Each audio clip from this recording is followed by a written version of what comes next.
to do that?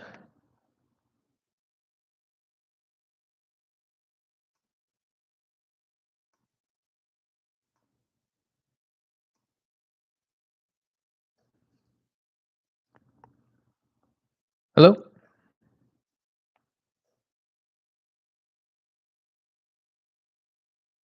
Hello? Hi, is Maxine? I'm sorry, my name is Derek. I was looking for a Mr.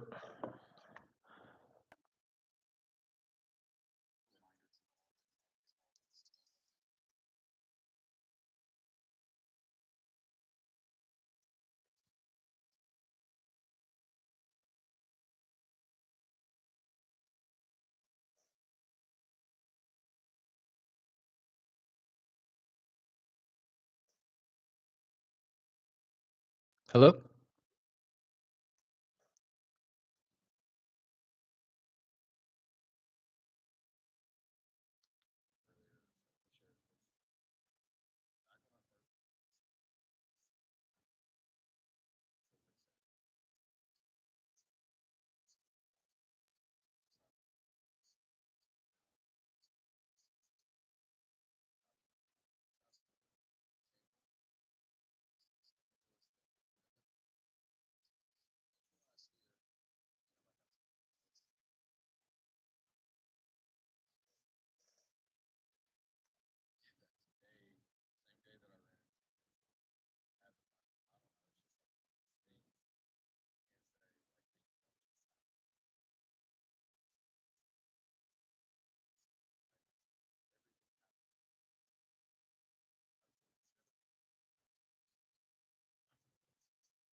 Jeez. Screaming. That's what she's doing.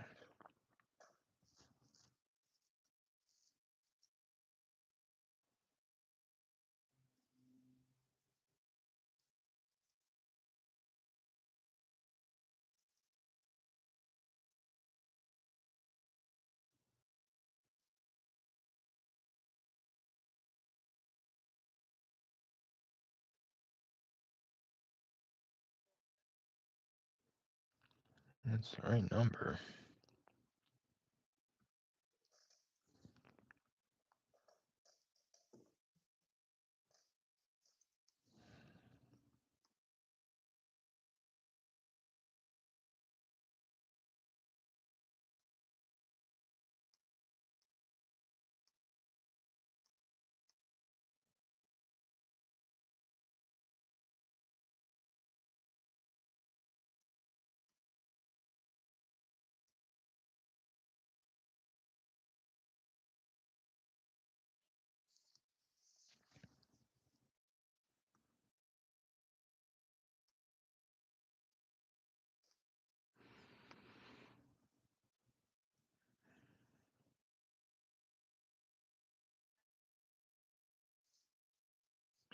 Man,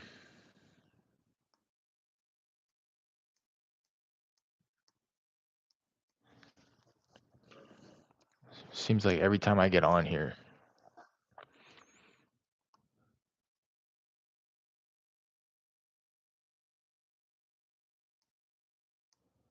like, I'm tripping.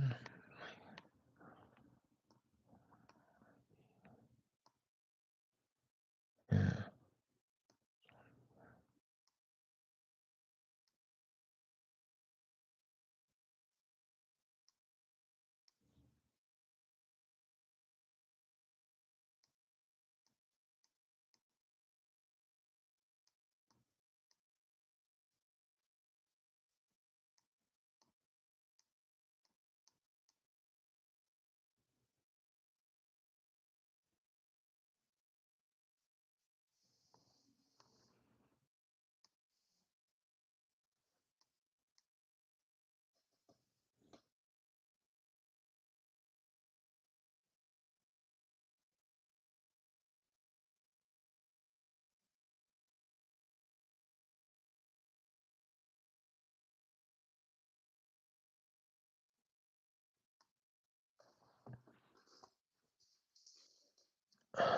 maybe I'm just impatient, but it seems like every time I get on here, I can never get a hold of anybody.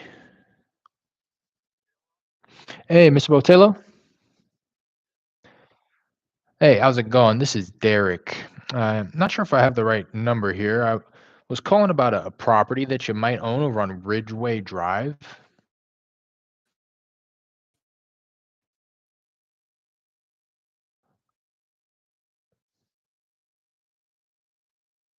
Oh, okay, okay. I'm sorry about that.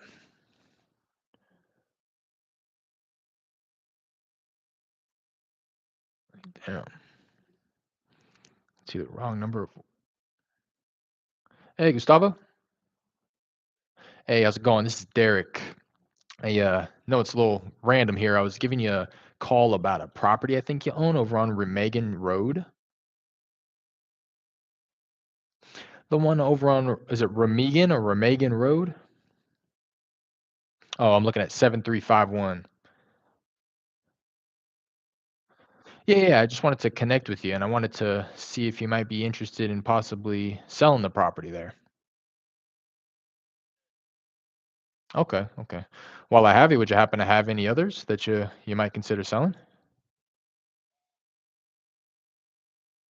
Okay, okay.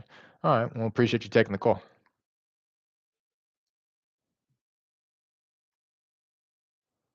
Maybe I spoke too soon.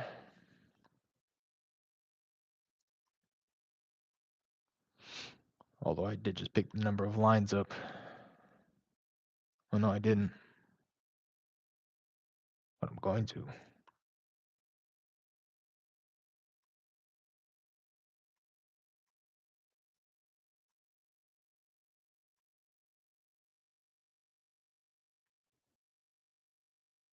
There we go. Hey, Miss Smith. Hey, is this Miss Smith? This is Derek. I was calling about a property I think you own. No, that wasn't her.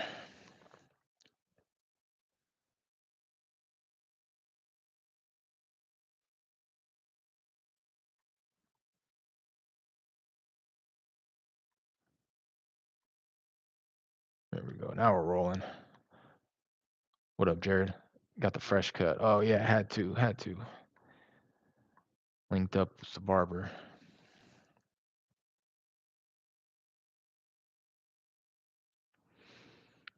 Had to. My barber, man, some real barbershop stories here. I've been going to him for the past 12 years now, and he had never told me, or maybe he had once before, but definitely didn't remember it. He has a sleepwalking problem.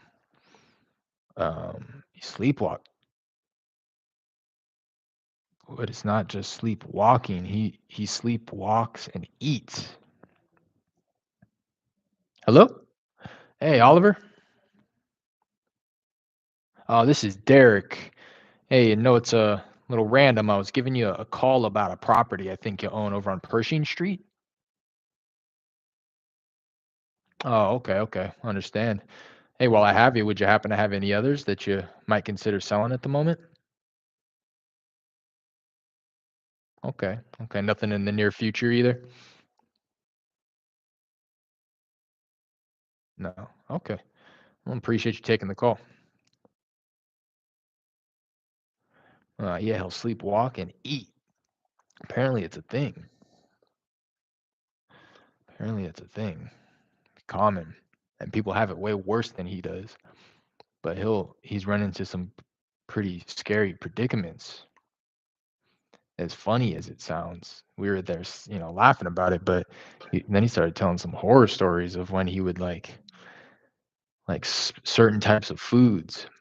Like I forget what it was that he was eating, but he had there was like some salt seasoning type stuff in the kitchen, and he was like sprinkling it all over these already salty chips, and he was eating these crazy salty chips while he was still asleep, and then he woke up like not being able to breathe, like serious dehydration from all the salt. Pretty crazy. That was one time. I'm sitting there just like listening to this guy. Pretty crazy. What else was he saying? Hey, Miss Del Rio? Is this Miss Del Rio?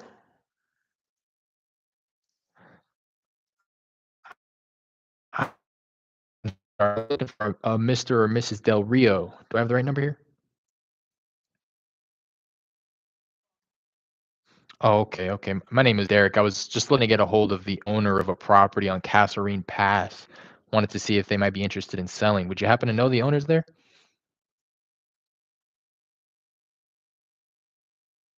Ah, okay, okay. I'm sorry about that. Oh, well, at least he doesn't go and eat the trash. It's like damn near that though, like pretty close. Like, he said he said his first night in prison, he went in there and he had to tell his cellie like, "Yo, I have a problem." Like he had to break it down to him first day, like and he's like, "I got this problem. So like I see you got some food laid out, you might want to put it up in the locker or whatever."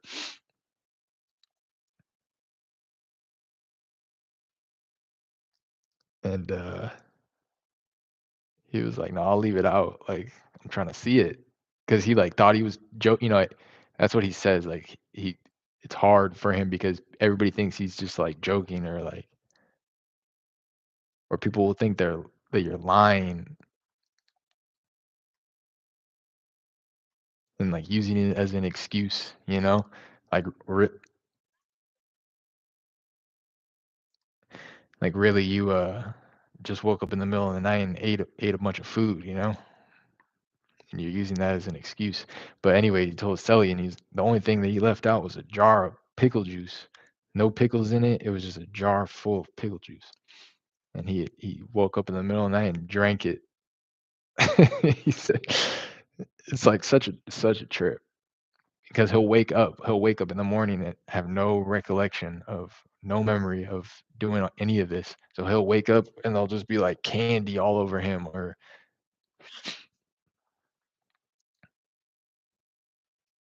hey Willie. Oh, I'm sorry about that.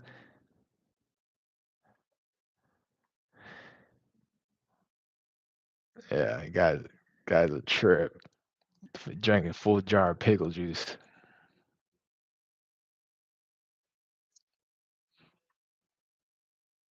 People do drink that though. People like pickle juice like that.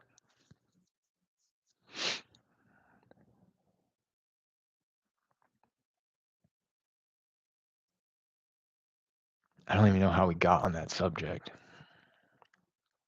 but he had a couple, like I said, a couple of scary predicaments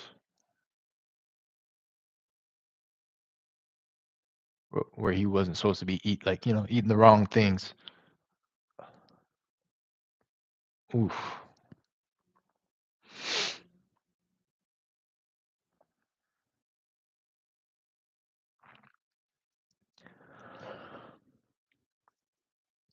Hey, Miss Gonzalez. Hey, is this Miss Gonzalez? Hi, how's it going? This is Derek. Hey, no, it's a little. Lo siento, me llamo Derek. ¿Quieres vender tu casa en el calle de Le Havre?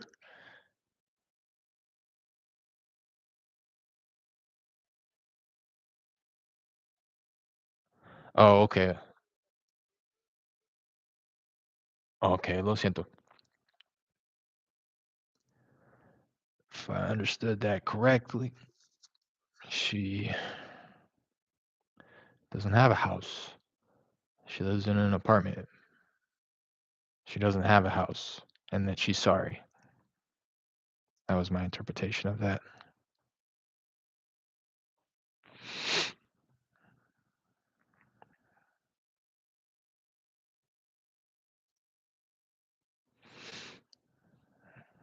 Yeah.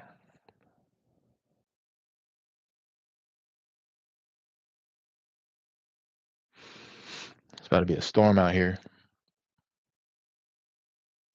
Bad one. They're already issuing flood warnings out here. Hello? Hello? Hi, is this Phyllis? My name is Derek. Sorry, I know it's a little random here. I was giving you a call. I think you may own over on Dunkirk Road. I'm sorry, I was giving. Can you hear me now? Man, to be honest, that might be my service. It's already kind of bad out here. It's supposed to rain here for like a week straight, starting pretty much right now. It started raining like an hour ago. That was her too. Damn. I'm gonna try to redial. I've never tried this before. This button on call tools, you can click it and it'll redial them.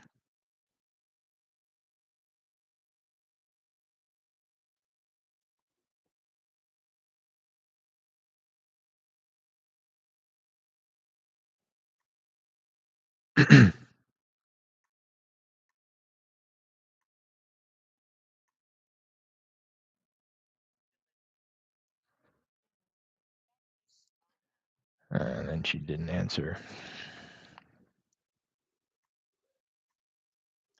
Say no contact, so it loops back in. What up, Christian?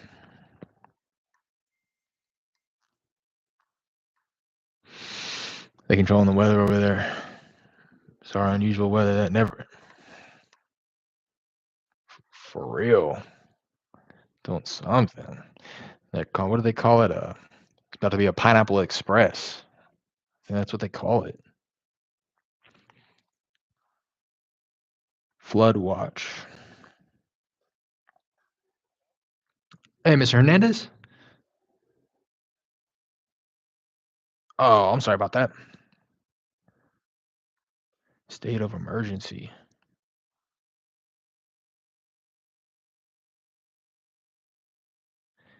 Yeah, it's just 100% chance of rain today. Hey, Miss Shaw. I was looking for a Mr. or Mrs. Shaw. Do I have the right number here? Oh, I'm sorry about that.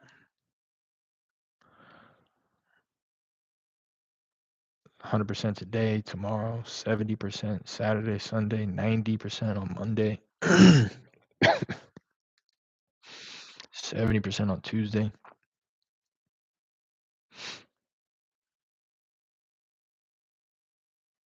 Hi, Maria.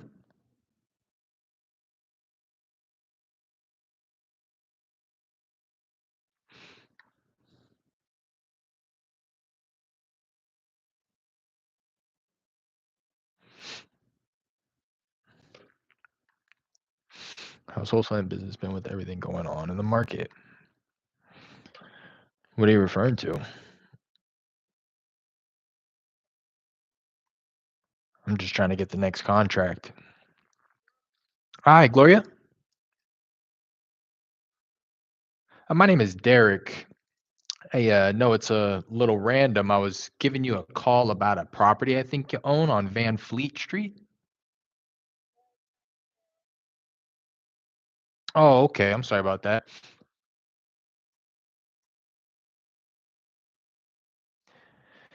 It's not for sale, and she's driving right now. But yeah, I don't know. I don't know, Christian. Hey, Mr. Johnson. Hey, can you hear me?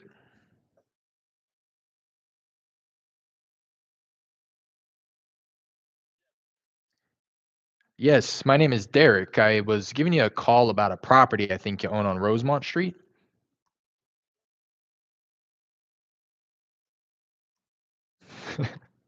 Man, bad attitude. Interest rates, buyers not pulling the trigger. Oh yeah, you just got to get them at deeper discounts. We changed our buying formula a long time ago. Um, I guess, but yeah, I don't do enough business to be honest, Christian. It's like if I was doing multiple deals a month, I think I'd be able to. Hi, Mr. Rano. This is Derek. Me llamo Derek, lo siento. ¿Quieres vender tu casa en el calle de Willow Glen? Nope. You know what I mean? Like, just operating off of such a small sample size, but we have adjusted buying formula like a couple months ago. Once interest rates hiked for the first time, we haven't really adjusted since. Buying at like 80% ARV, or making offers based on 80% ARV now. In some cases, I'm doing it at like 70, being overly conservative with the rehab too. I'm getting starting to get a little pulse on what buyers are doing, what they're spending, stuff like that. But I am starting to figure out too, like where and when it's appropriate to come up on your formula a little bit. I think and sure, 70 is the sweet spot. Yeah, it's like if I'm looking at it and we can get it at 70 with like a uh conservative look at the rehab, overestimating it and giving us like a good spread in there for the assignment, all will be well if we can, by accident find a buyer who sees ARV the way that we do and, can cut costs in certain cases in rehab, rather get surprised by a bigger assignment than try to squeeze out a couple of thousand and make that as your initial offer. Working it that way is intriguing. See what buyers are doing. Hello. Hey, is Leonard? Oh, I'm sorry about that. You too. Working it that way is interesting. See what buyers are doing. Yeah, and I'm not like having real. I mean, I'm talking to them when I'm trying to dispo the deals. That's for sure. They're telling me like, yeah, if you can find something at 70%, I'll be all over it. You know, I'm seeing it too uh in like Facebook groups. Truly, people posting their deals, not necessarily seeing what people are offering. Sometimes people do drop offers in comments, to be quite honest. I don't think they're very serious about it. Typically, the offers, like I see a couple people dropping comments that are just like such lowball offers. And I think to myself, how do they ever do business? How do they ever buy properties? Hey, Jose. Jose, how's it going? This is Derek. Hey, no, it's a little random. I was giving you a call about a property I think you own on Doolittle Boulevard.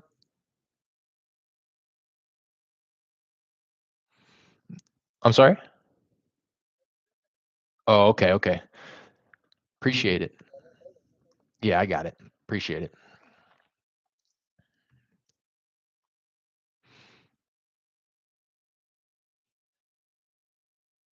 But yeah, Christian, I'm not like going out of my way to have those type of conversations with buyers until I have a reason to be talking to them truthfully, which is typically on the dispo side of things.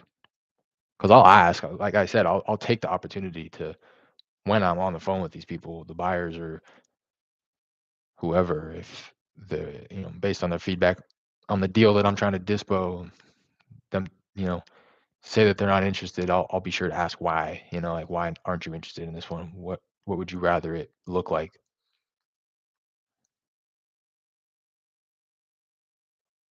And 9 times out of 10, it's just the price.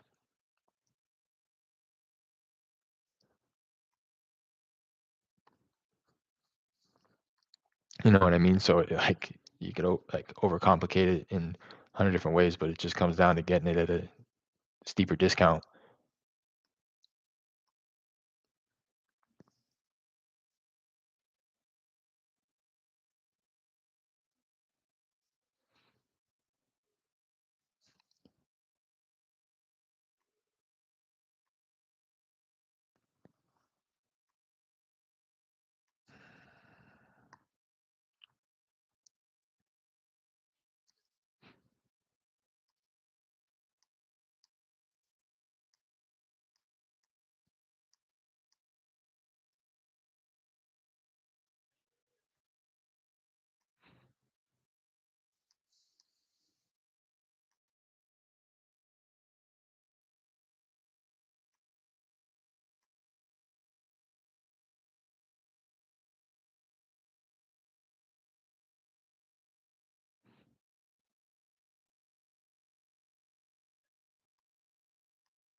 Hey, David. Hey, how's it going? This is Derek. Hey, it's a little random. I was giving you a call about a property I think you own on Southtown Street. Hey, I just wanted to connect with you, and I wanted to see if you might be open to receiving an offer on the property there.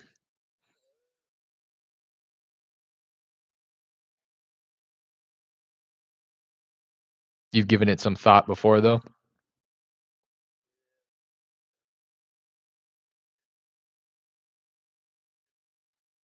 Yeah, yeah. Let me ask, what's kind of holding you back from going ahead and selling it?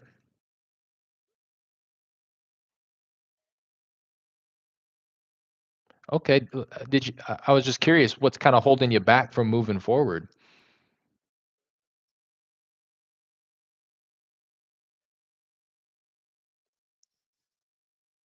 Sure, sure. Okay, but you have given some thought to getting rid of it. Okay. All right. Yeah. When would you recommend that I follow up? Is it something that you're wanting to, get taken care of sooner rather than later?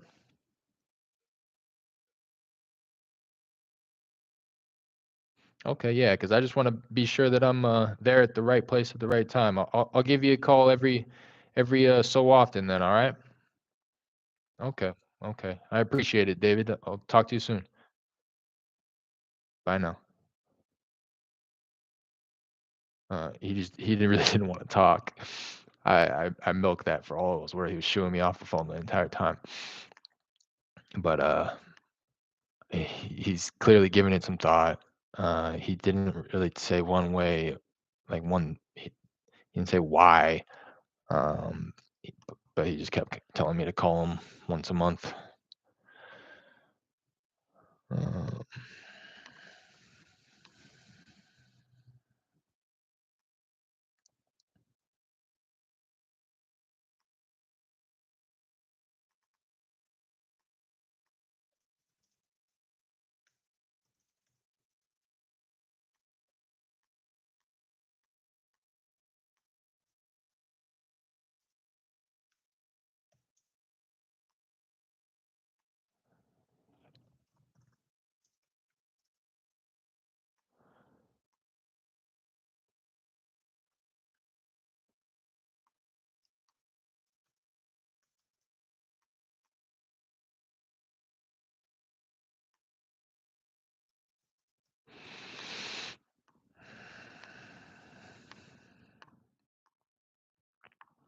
and we'll follow up. I wonder if this is a yeah. Okay, this is a house.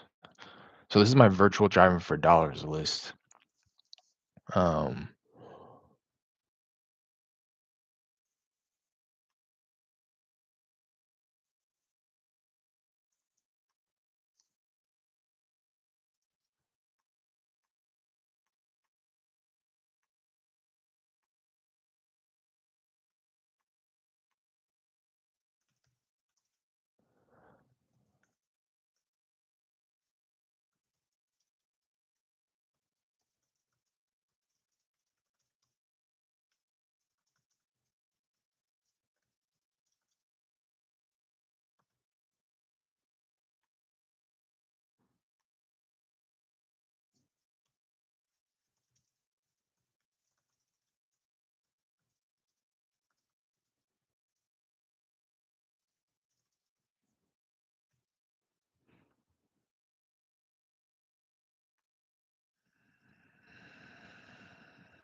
and something. Let's warm it up a little bit. How was business last month? Working.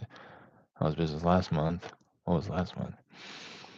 Last month was good. Last month was when I got paid on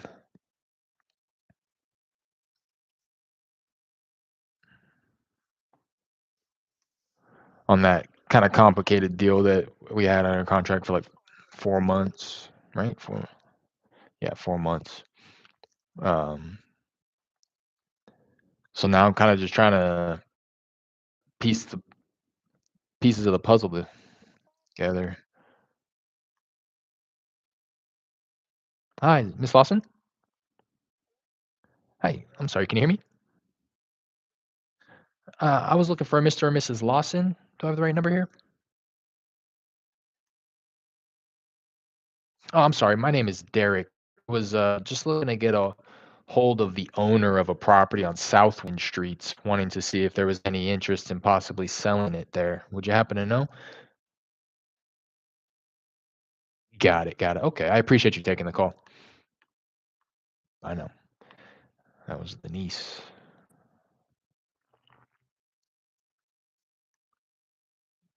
4 months. Can you break down that deal?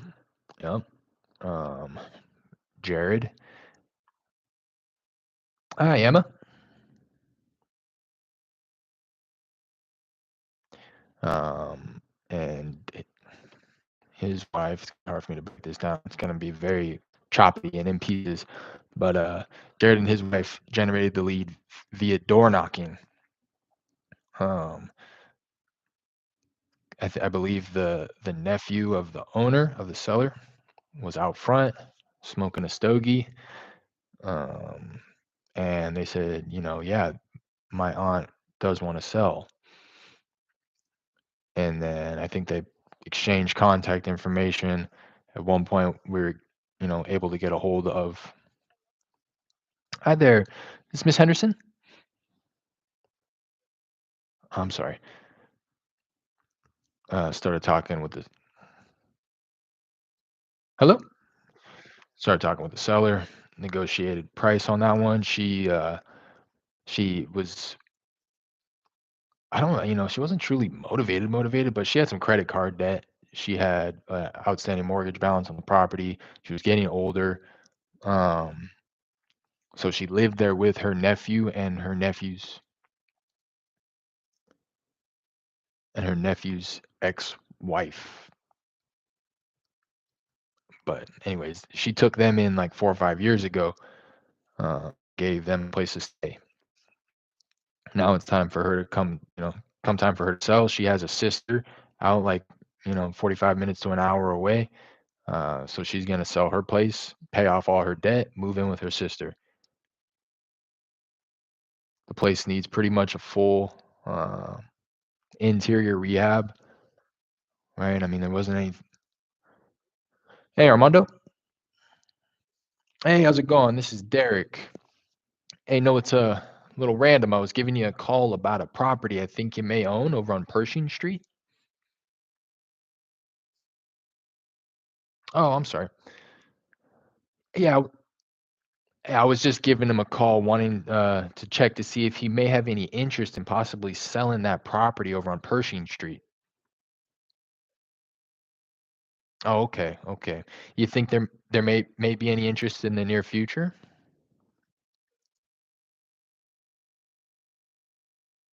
Okay, okay, okay.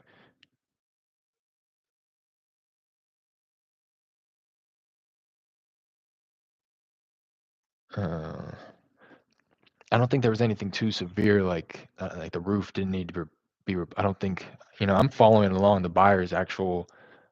She's pretty active on social media, so she's posting like updates of the rehab and stuff, which is cool to see. Christ. Hi, Miss Shavera. Oh, I'm sorry about that. I think the foundation was good. Brick place on slab. Um,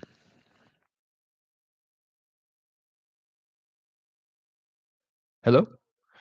It wasn't a flood zone, if I'm not mistaken, but that's pretty common out there in Houston.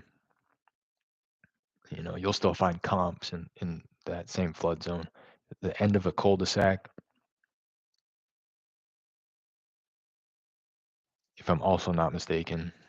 Not at the end of it, but towards the end of it, had a bigger lot because of it, and they start fanning out towards the end of the cul-de-sac. Anyways, got it under contract for 70,000.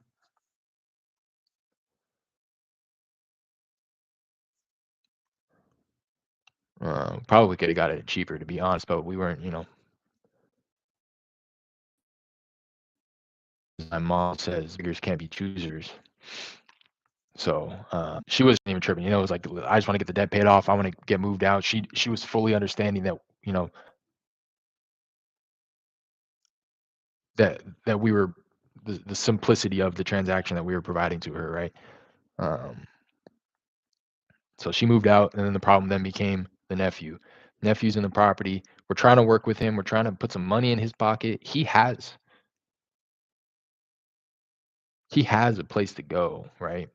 His ex-wife's sister lives like a good drive north. A good drive north. I think it was like probably like 4 or 5 hours. But if I had to guess, I would say that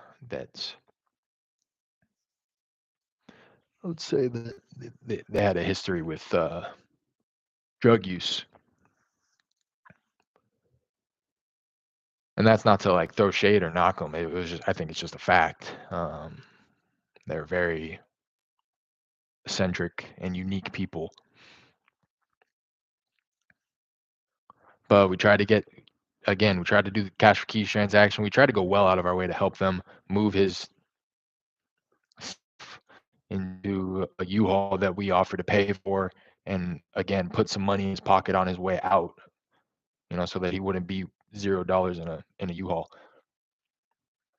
But he was adamant about buying a new truck. Not only buying a new truck, but fixing this busted trailer that was sitting in the driveway. And I know this is long-winded, but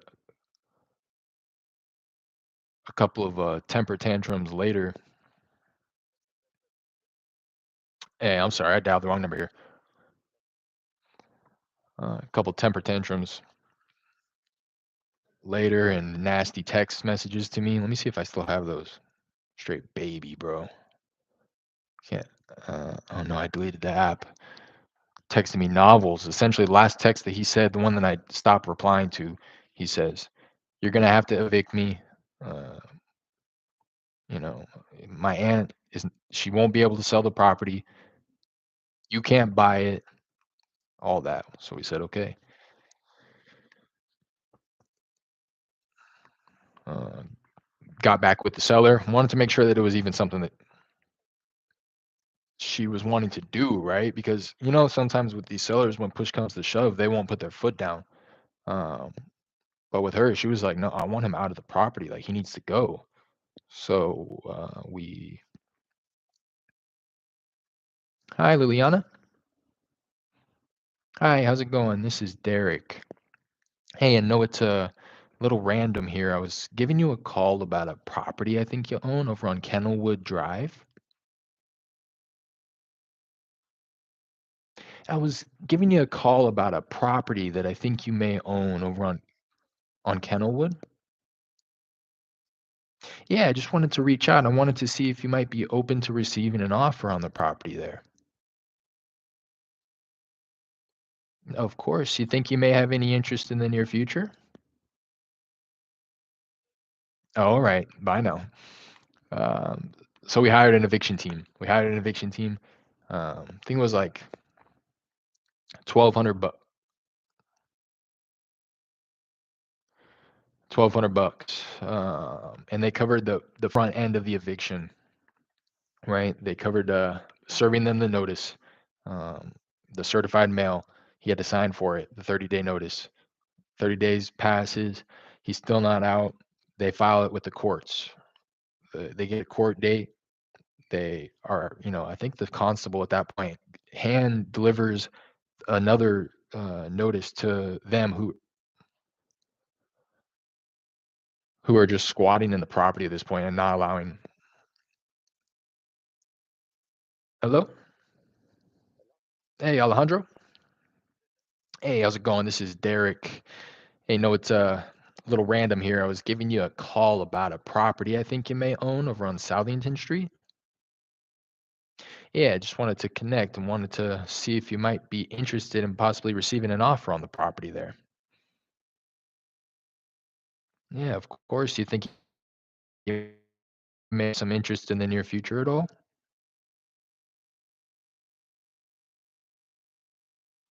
I said, do you think you may be interested in the near future? 5 years. Okay. All right. Well, while I have you, would you happen to have any other ones that you may be looking to sell a little sooner? Just the one. Okay. All right. Well, I appreciate you taking the call. All right. Bye now. Sheesh.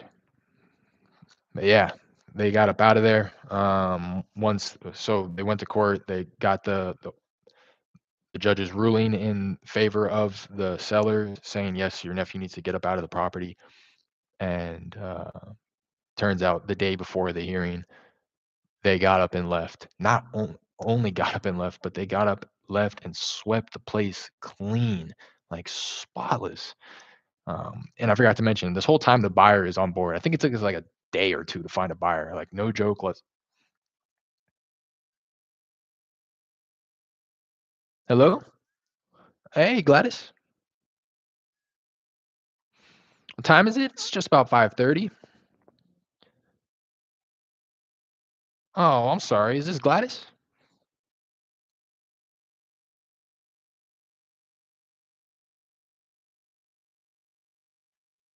I'm doing all right. How about you? Yeah, I was giving you a call about a property I think you own on Guadalcanal Road. Yeah, just wanted to see if you might be interested in selling that property there. Over on Guadalcanal. Oh, okay, okay. Oh, wow. I wish you guys could hear that woman. She got mush mouth for real. Um, you added the fee to the deal? Yeah, yeah, yeah. So okay, okay. This is where it gets juicy, Christian. But yeah, no, the buyer. I think found the buyer in less than like a week. I had been talking with her. Okay, so this is actually a perfect example of what we've been talking about kind of this whole time about getting buyer feedback. I had been going back and forth with her on like two or three deals before this. Hey, Irene. Oh, I'm sorry. A couple of deals that I was trying to dispo to her, I would bring it to her, and it was never like with her, it was never a matter of like, oh, this is a horrible deal. She was always just locked up. Like she had her hands tied in other projects. She's clearly. Hey, is Frank?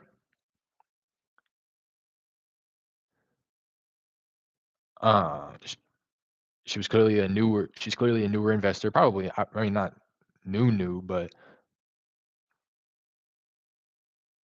like, right now, she's managing 2 projects, I think. Hi, Ms. Brown. Uh, Hello? Hey, Irene.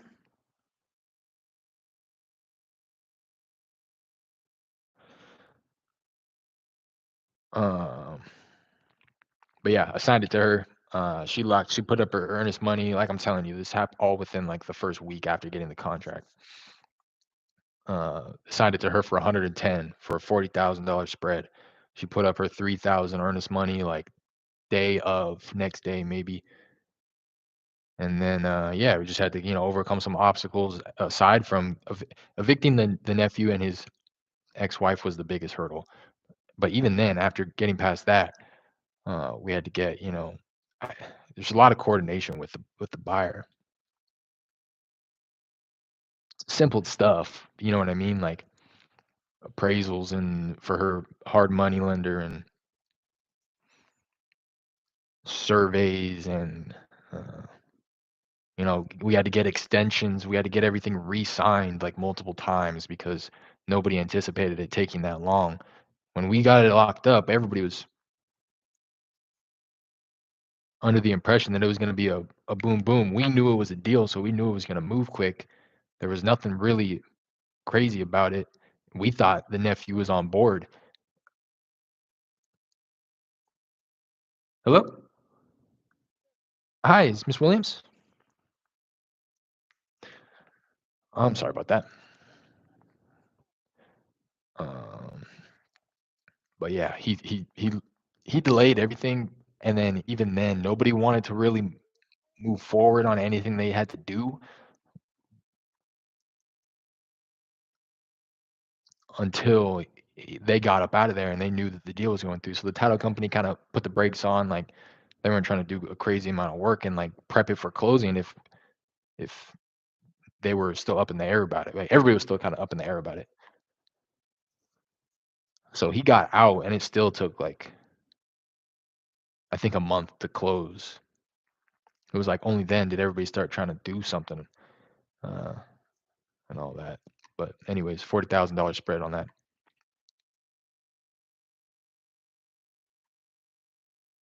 Split it with Jared. Each took down 20.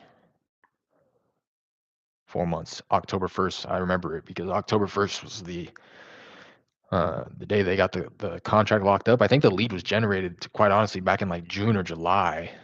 Um, the lead, they had been working that lead for like 3 or 4 months before it got locked up. And so I'm just thinking about that now. Like they probably knocked or met that, and it's, hey Dorothy, hey, how's it going? This is Derek. Hey, no, it's a little random here. I was giving you a call about a property I think you may own on Sunflower Street. My name is Derek. I'm just calling on behalf of myself and a couple partners that I work with. Just calling around to see if, yeah, the one on Sunflower. Have you given it any thought? Oh, okay. I wasn't sure if maybe it was a rental of yours. Would you happen to have any others? Will do. I appreciate it. Have a good one.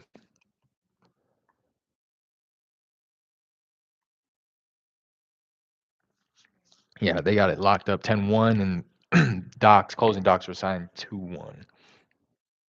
Hi, Miss Garrett. Hey, how's it going? This is Derek. Hey, no, it's a little random here. I was giving you a call about a property I think you own on Willow Glen Drive. Oh, okay. I'm sorry about that. Wrong number.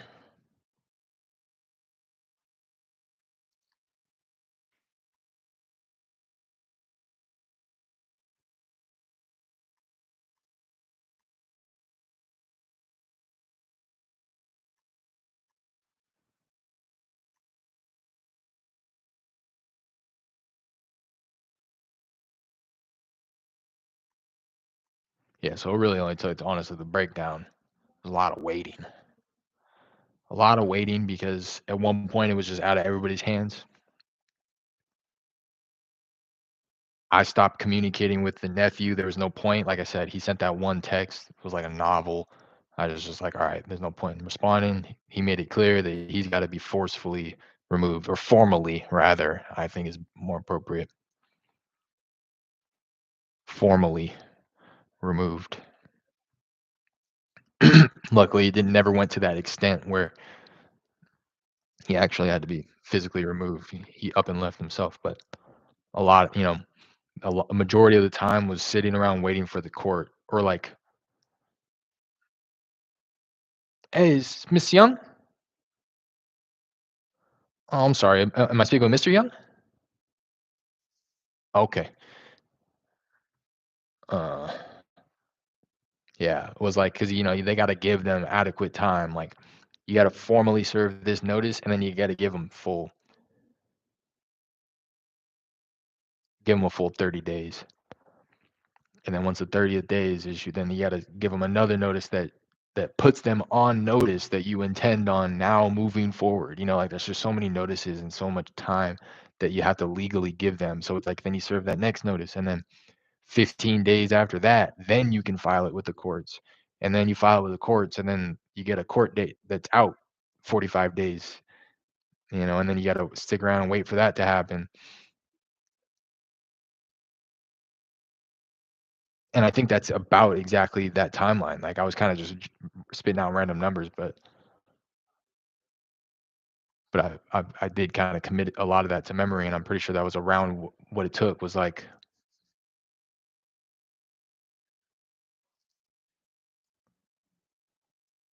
probably about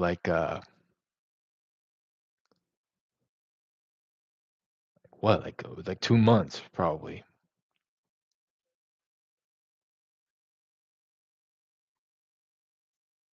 Yeah, we got it under contract the 1st of October. Everybody's thinking that it'll probably get done by the end of October. We waste pretty much all of the month of October trying to work with this nephew, only to find out like towards the end of October that he's not going for it. November, December, all spent waiting. Uh, yeah, because it got delayed beyond the holidays to get the court date, and then I think he was out probably like mid-January, late January, and then hello.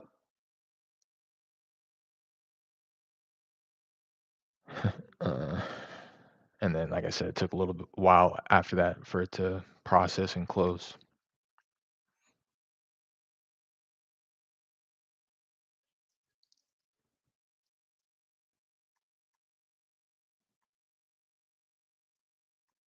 No, no, no.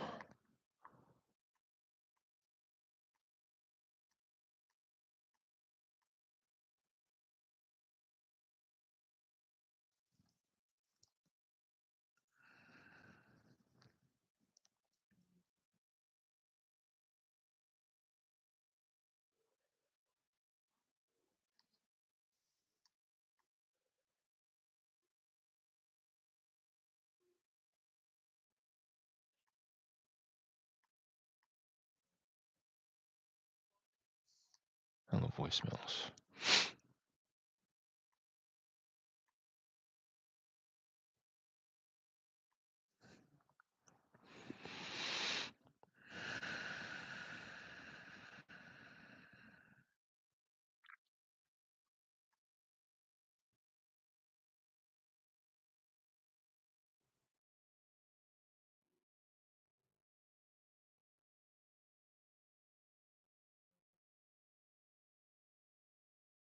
Hello? Post call.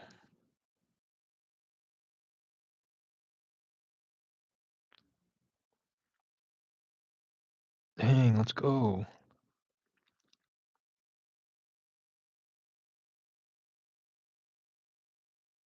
Wow. Hello?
Yo, my guy, solo trader, just hit me. We and him have been going back and forth for a while on Discord for a couple months since like last December. And he just messaged me right now. Yo, been working on the calls and business, Derek, since messaging you. Will contact you if I get any good leads. Using Google Sheets as a CRM, color coding things. And he sent me a picture. Amazing.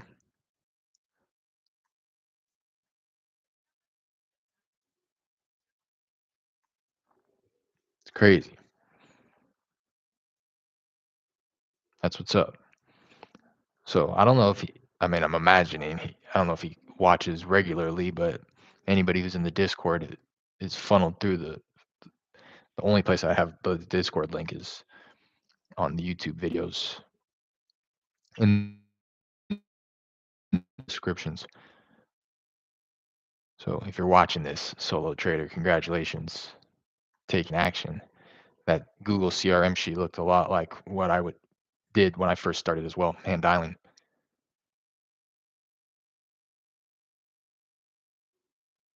That's what's up.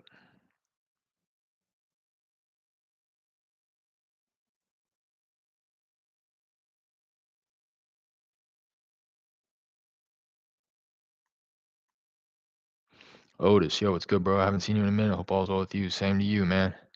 Same to you. Yeah, I took a long break off YouTube.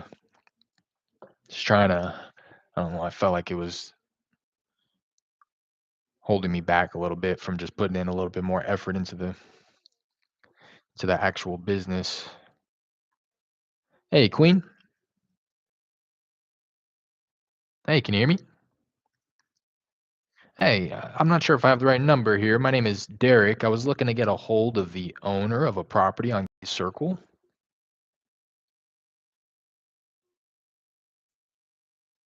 Mm, I gotcha. I gotcha. Well, I appreciate you taking the call. Hey, while I have you, would you happen to have anything that you might be looking to sell? No, no. Okay. All right. Of course. Have a good one. Had to shoot my shot. Yeah. So I took like 6 months off, 8 months, maybe even, Otis. I don't know. It was just something like, it was just taking up a little bit too much of my attention. And hello? Hey, is this Queenie? I was looking for Queenie. Yeah, this is Derek. I was reaching out about a property I think you own on Southcrest Street. Oh, the immediate hang up.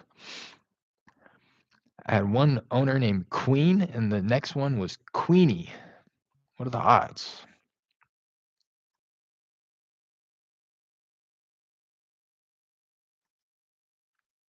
What are the odds? I just for two deals going myself, listing and a buyer side. Two deals. I don't know. I'm not sure if I'm not reading that right, but congratulations nonetheless. Let's go.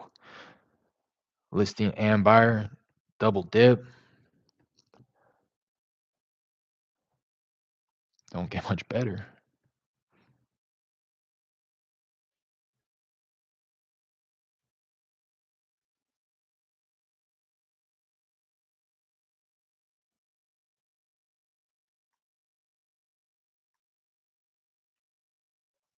Hey Keith.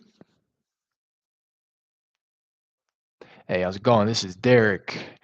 Hey, was reaching out about a property I think you own on Southwind Street. Hey, can you hear me? Yeah, my name is Derek. I know it's a little random. I was giving you a call about a property I think you own on Southwind Street.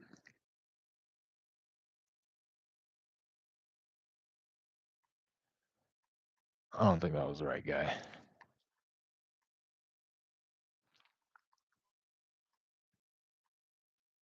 Yeah, got a listing going live tomorrow. Okay, let's go. Listing going live. A buyer just got offer accepted for car dealership. Dang, okay. That's interesting. Buyer just got it offer accepted. So you helped guy put in an offer on a car dealership.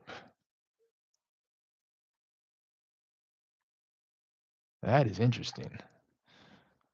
Congratulations. That sounds like a pretty cool transaction, to be honest.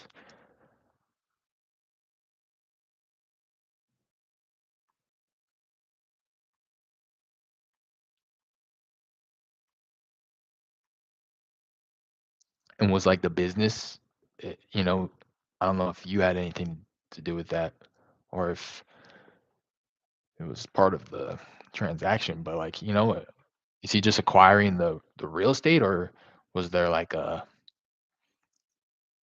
transfer of ownership of the actual business as well? Or did he just like buy the lot?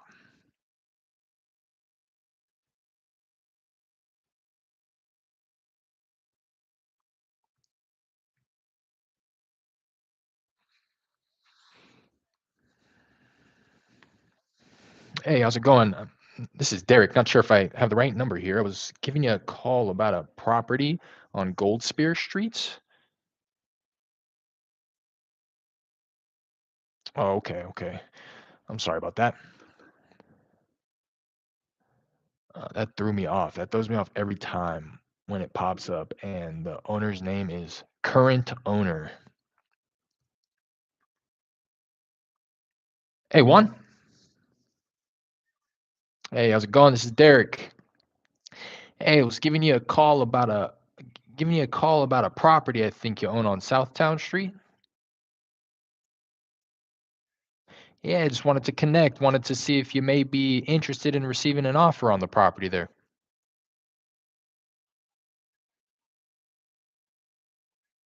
Okay, you're gonna have to give me a call on my personal line. Is it all right if I give you a call, say 10, 15 minutes? Sure, sure. Okay. I don't know. I mean, guy has some consideration in his voice. I hate when people. I I can't knock him. I caught him at a bad time. It sounded like he was driving or doing something else. But um, let's see what the property looks like. Again, this is my virtual driving for dollars list, so all of these should be. And I also will take like an extra step when I before I add it to the list, and I'll kind of take a peek because I'm driving through batch leads.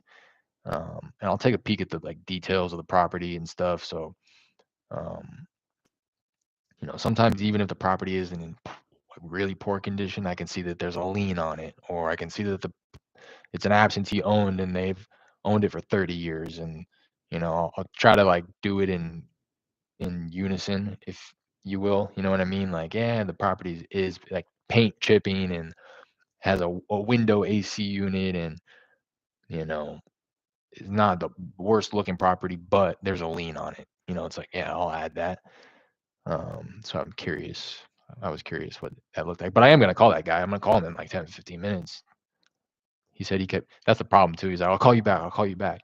But if he calls that number, it's not gonna do anything. He'll be able to leave me a voicemail. It's just the caller ID from my dialer. Um, but I'm gonna go ahead and put this guy in the system. It's clearly absentee owned. His mailing address is different. It's out of town absentee owned too, not out of state though.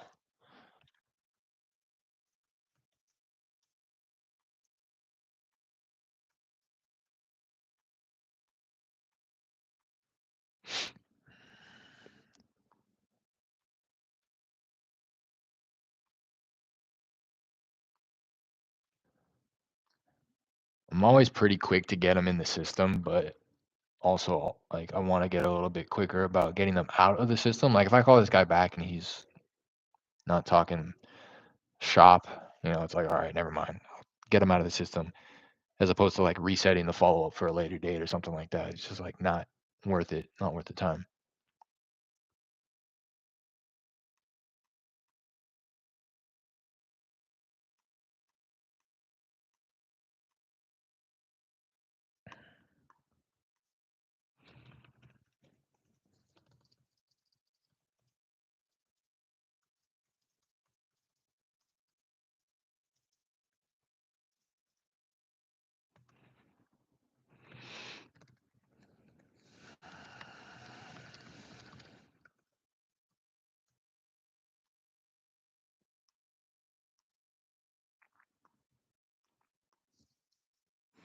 I'm the agent for him and just the property. The car dealership isn't there anymore, being rented out for a different company but zoned for auto sales. Oh, okay, interesting. I didn't even know that was a possible zoning.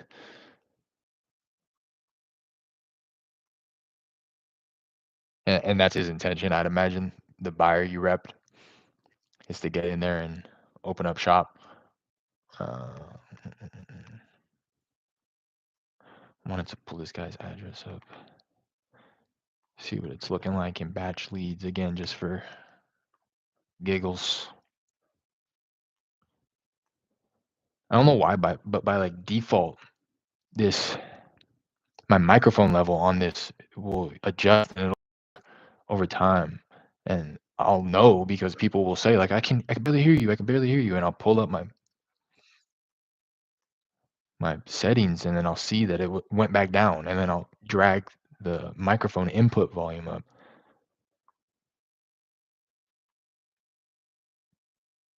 A little frustrating.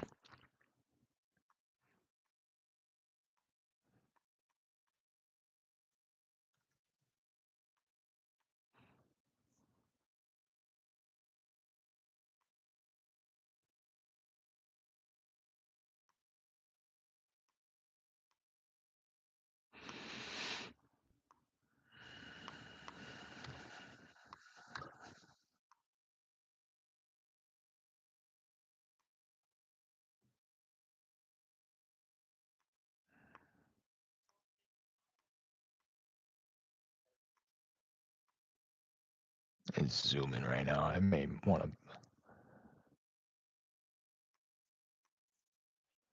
It's not fucking connecting me to anybody.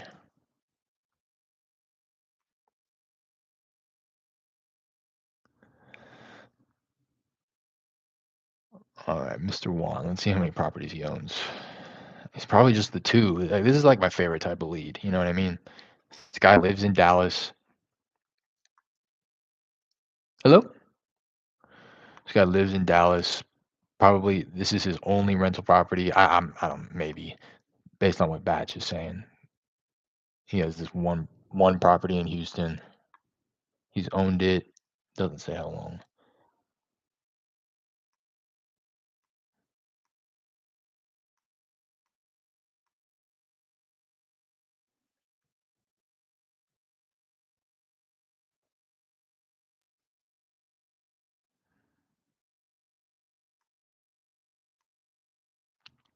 65 years old.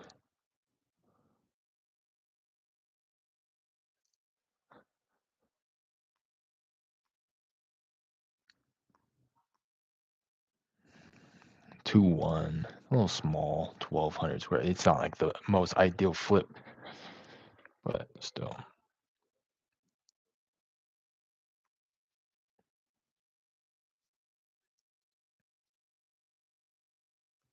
And that's to say again that this guy's even interested in selling. He might have just said, "I'll call you back in a minute" to get me off the phone because he didn't want to break me the bad news.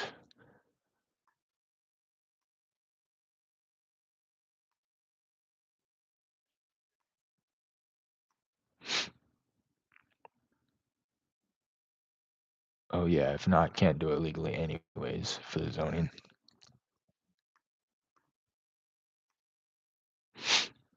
Yeah, he has one in the Bay, but moved to Sacramento. Oh, okay.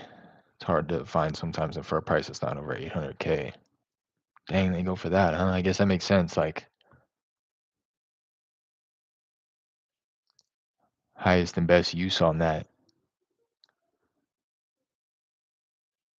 potential is endless.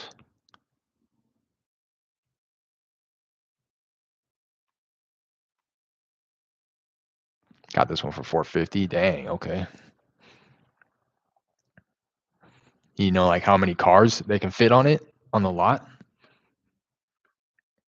I'm imagining that's how they measure it, right? Like dealership owners, like how much inventory we can hold.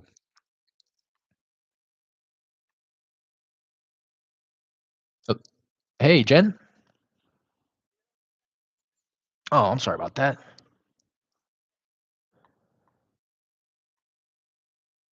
Dang, see, I'm just now realizing. You see this? Probably, I guess that wiped off pretty good. I thought that was a thick mud stain from my getting in and out of my car, probably. Wind's picking up a little bit. How's the weather supposed to be out there, Otis? You guys prepping for something crazy, or is it gonna die down before it gets out that way? I'd imagine it's probably gonna be pretty bad over there too. I'm talking about the weather because it's starting to wind's starting to pick up. It's been raining on and off all day, but kind of everybody's kind of gearing up to start bunkering down. Yeah, it's not raining right now, but it's windy as hell.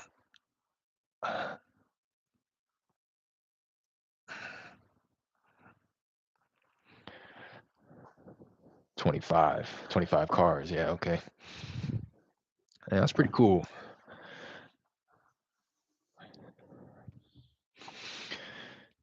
All right.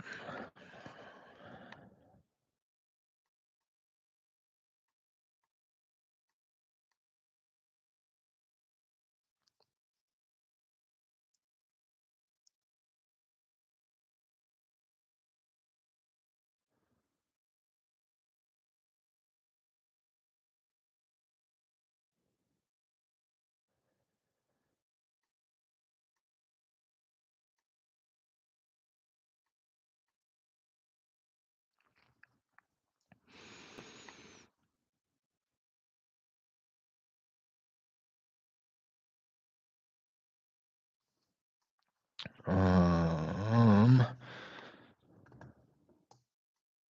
right, let's try to get a hold of somebody a little warmer.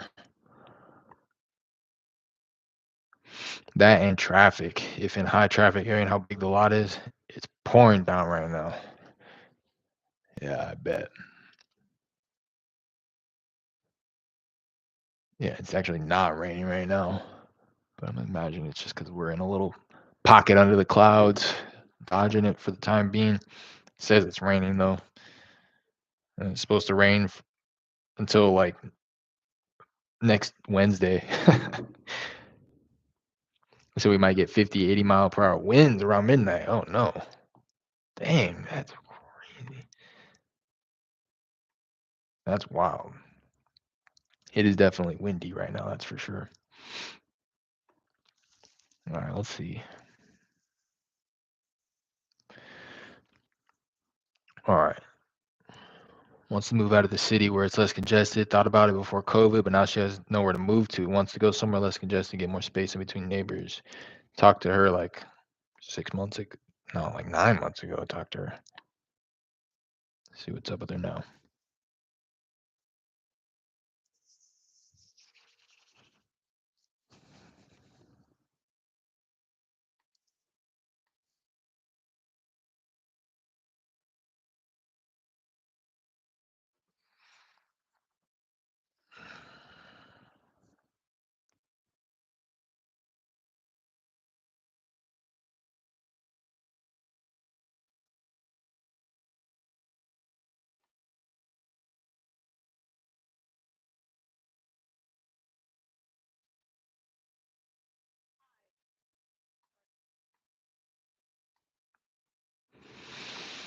And sir, I remember this woman. I don't, it wasn't the best lead, to be honest. I remember the area. This is the area where I drove for dollars. I'm pretty sure this was on my driving for dollars list, where a lot of new construction was happening, and I was just adding all the older properties, which I think was a good strategy because it was clear that I will reference this area a lot actually on my live streams where it's like this area where if it's either your house was built in like 1940 or your house was built in 2015 and there was no in between. It was very clear that people were coming in, buying the old properties, tearing them down and putting up new ones. So I was driving for dollars and honestly putting anything that had like a carport in the front of it as opposed to like an attached garage or single story as opposed to two story. And this woman was one of them. What am I trying to do here?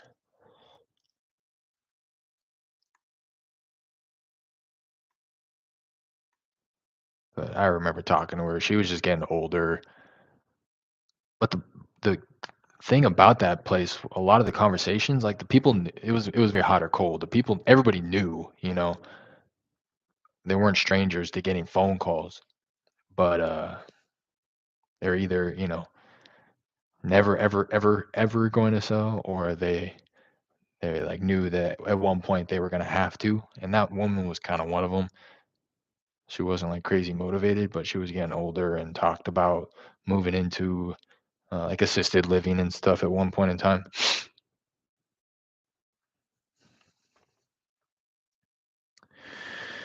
Yeah, this guy has a lot. We were talking to him too, which is a little frustrating actually. His son was the decision maker.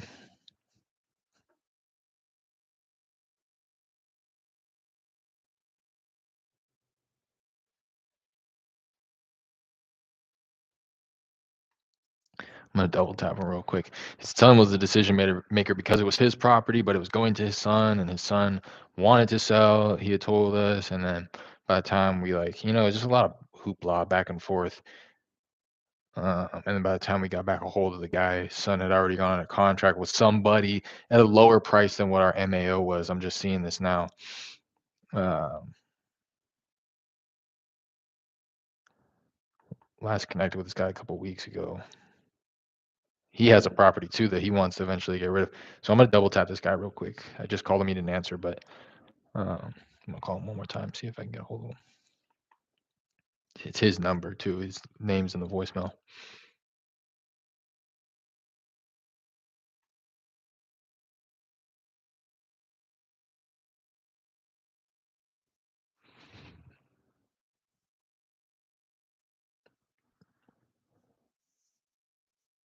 Hello?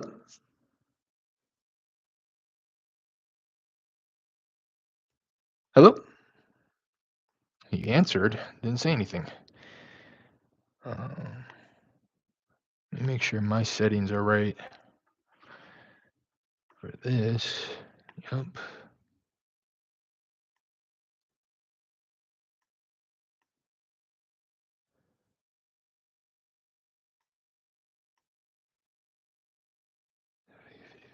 Yeah, I don't want to hear nothing about a drop for the rest of the year. I'm saying. It's like honestly talk of the town at all times. It's been only thing people have been talking about for like the past 10 years out here.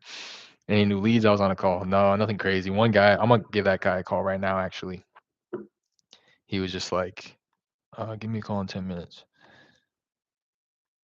or he said he was gonna give me a call, and I said I'll call you back in like 10 minutes. I just caught him at a bad time. This Juan Martinez guy.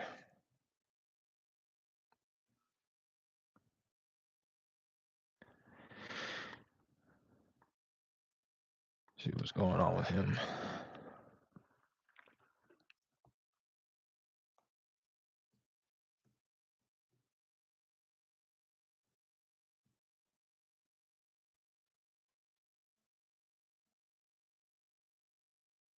Okay,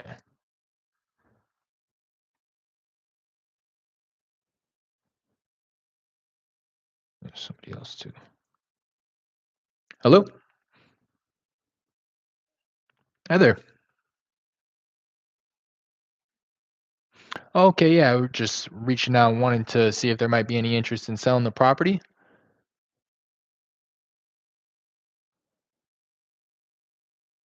Oh, okay, got it. You're working with an agent. Okay, okay. How long has it been listed? Just out of curiosity.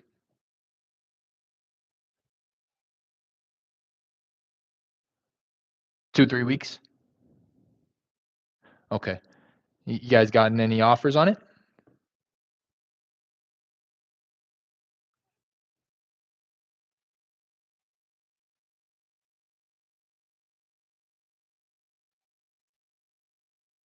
Okay. Got it. Got it.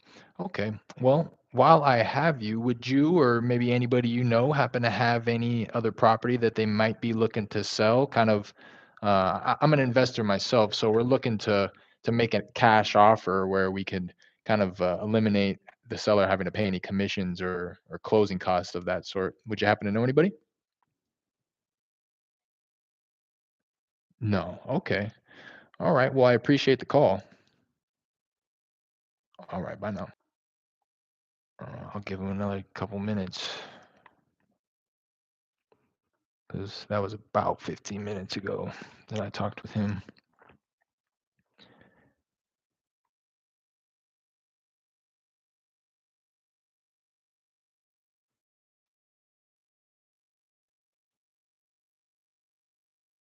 But dang, yeah, I feel comfortable sharing this because uh, I don't think that this person watches my live stream. At least I would be surprised and highly doubt it. But so we started implementing this new system, right?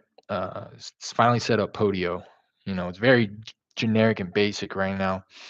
But why I wanted to get that set up and utilize that as the new CRM was because we're having issues, in my opinion at least, with getting a hold of the leads after the fact, right? Following up. I was having trouble because my numbers were going spam with the quickness, and then with like calling off of these apps. A lot of them, like, you can only buy a certain amount of numbers per month, and then you can only buy one at a time, and it's like outrageously expensive. So I stumbled across smartphone. It's like it has a dialer that we don't use, but it's also like click to call, and it has a Google Chrome extension that integrates through Podio, so it's just kind of click to call. So the leads are there, and you can just click the number and it starts dialing. And that's why I'm able to also dial off my headset, which is beneficial. And you can, it's just like any other phone management system where if the number goes spam, you can delete it and replenish it and get new ones, right? So that's kind of my goal with that. But in doing so, dang, this is a I mean, it'd be crazy if we got a deal from this. But in doing so, we had gotten some new numbers that I was intending on using as outbound numbers, kind of like the ones that I'm using right now to follow up with these leads. But instead, and I set up an inbound sequence where if somebody calls back, it will route and call forward to our cell phones, me and Jared. And what happened is somebody, whoever had this caller ID before us, still thinks they have it, or mistakenly didn't do something within their process, because they are running. It's clear to us now, because we've fielded enough of these phone calls inbound, that this person is running a text campaign, and people are calling a number that this person thinks they have, but really it's routing to this number, this new caller ID that we just got, and it's forwarding the number. Like, it's a one in a million chance, right? And it's a local caller ID with a local area code.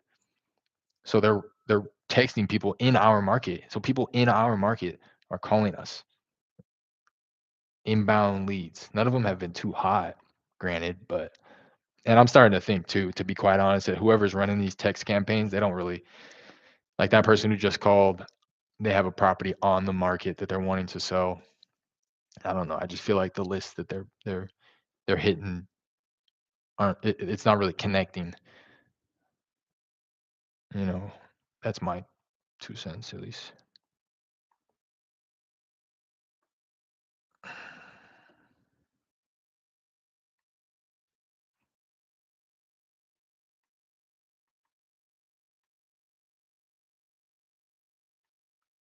Chat GPT has been a game changer for me. Interesting, Christian. How do you use it? Personal assistance. Whoa. I've never talked to somebody who actually uses this stuff. I thought if you used it, you were like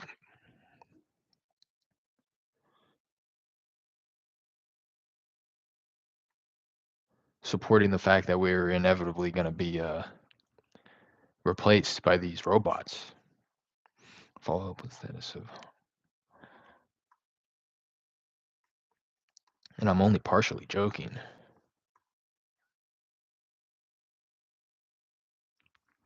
Oh dang, I got a lot of people I can hit right now. All right.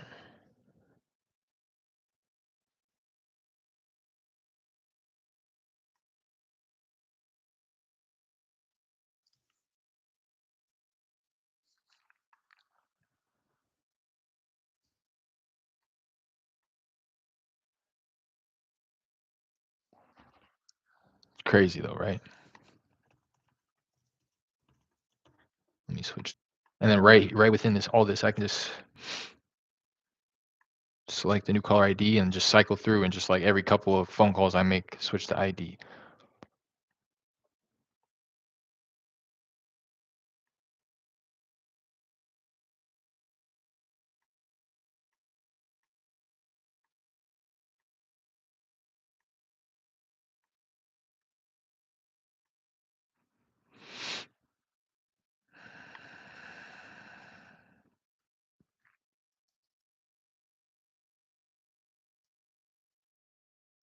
Yo, this fool Victor Ramos better pick up the phone.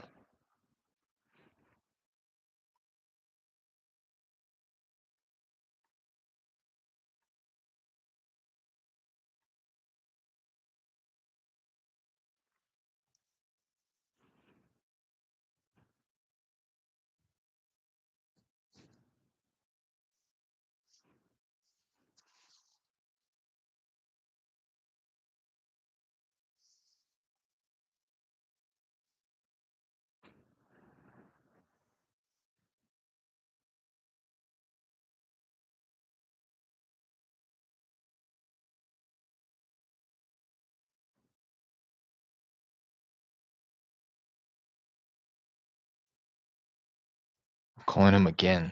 This is an emergency, Victor. You have to pick up the phone, bro.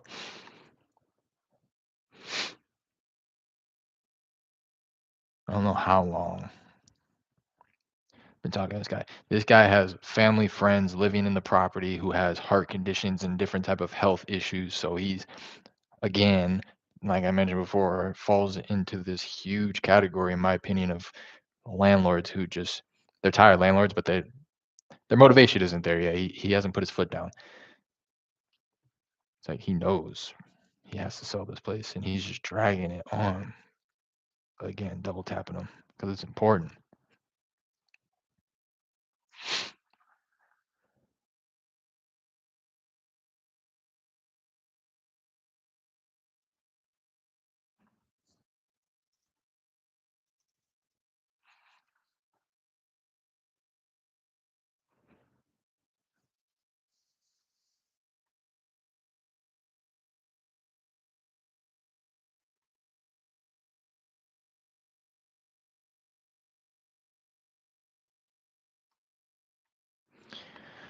Helps when sending out customized emails or texts. Interesting. Interesting stuff.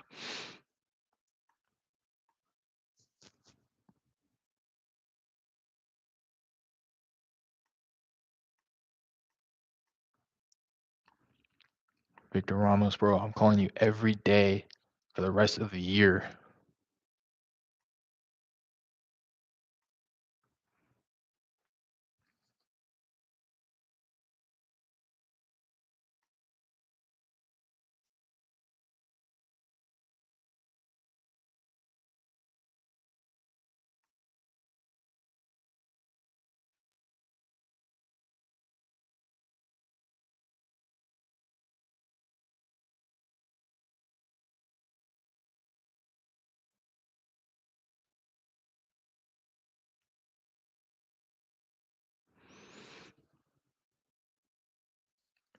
Calling Juan again.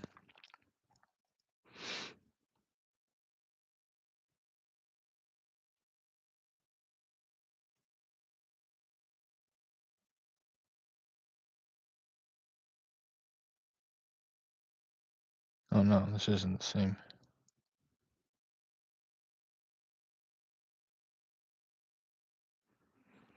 We offered this guy 80 to 110 on the first phone call. He said he got somebody at 160, 170 back in May of last year. Connected with him in November. Still not interested. No motivation, but ask for call back in 6 months. No way, this guy's getting. I remember this, thinking that the 80 to 110 was even too high. His estimate on this, it would have to be like at least 200 off rip. Huh? 190. No way he got 160, 170 though. Clearly, 6 months later, he hasn't sold it yet.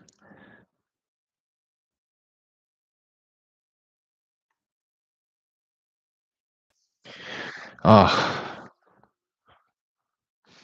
one ring into voicemail. Let me and then I have a dummy lead in there under my name where I can just simply click and call myself to test the IDs real quick. Spammer. There you go. No wonder. Damn, that one was good for a couple days too. That's frustrating. No wonder they're hanging up with the quickness.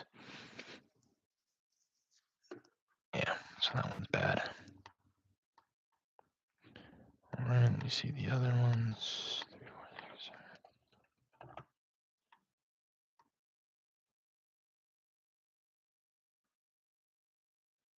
That one's good.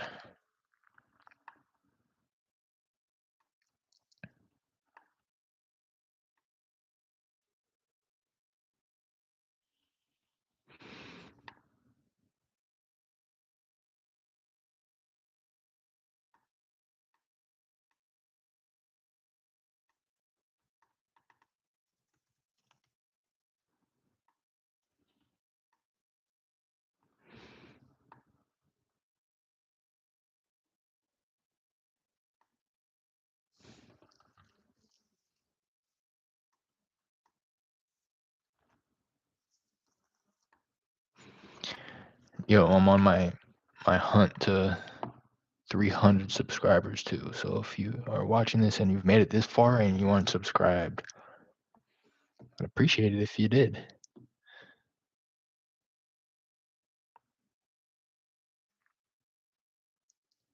I'm like one or two short. I might even, to be honest, I get like one or two a day. So might just have already gotten there. Said she appreciates me checking in. She isn't ready yet. Told me to call back around February. Getting to this one a little late.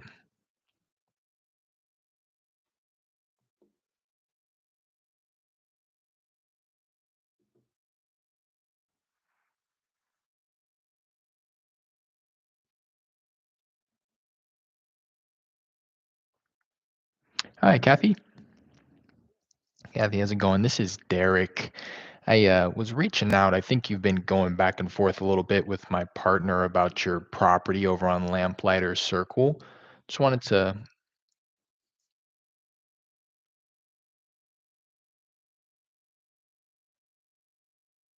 Oh, I'm so sorry. Of course.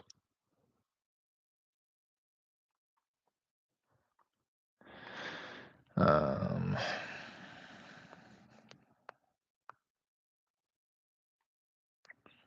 she said that she was at the hospital. Bad time.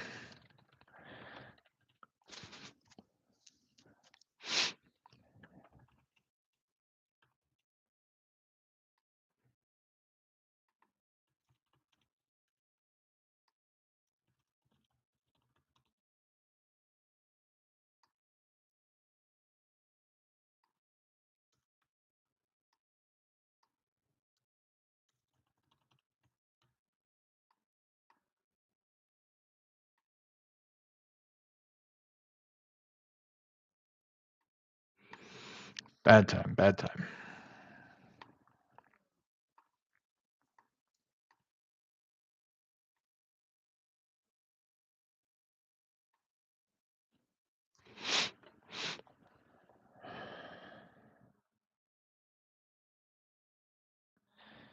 That's this one.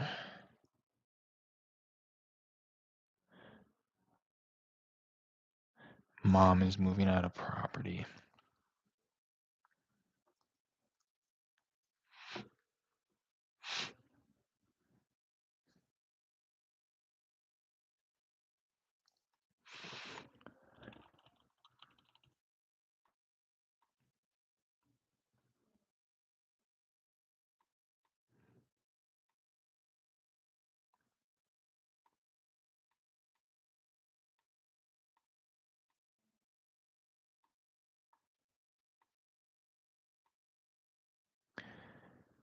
You know, it's crazy. Reached out to a seller, a lead I had a while back. He had quite an inventory. He offloaded 5 last year, December. Dang, missed out on following up. Took a pause on the business. Yeah, exactly. I'll do it. I'll do it.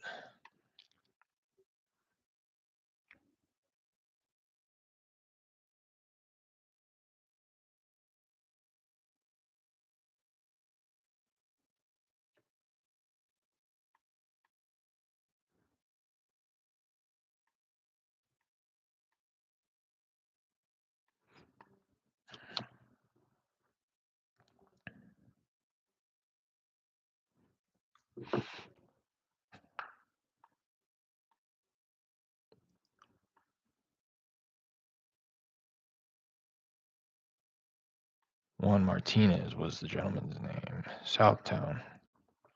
Excuse me. Yeah.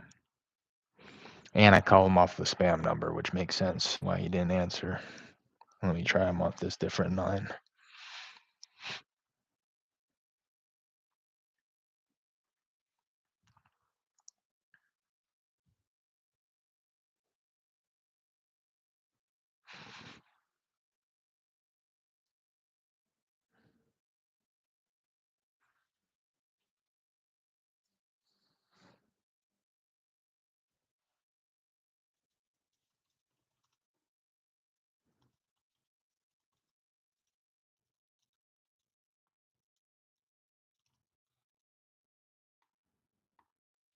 No answer.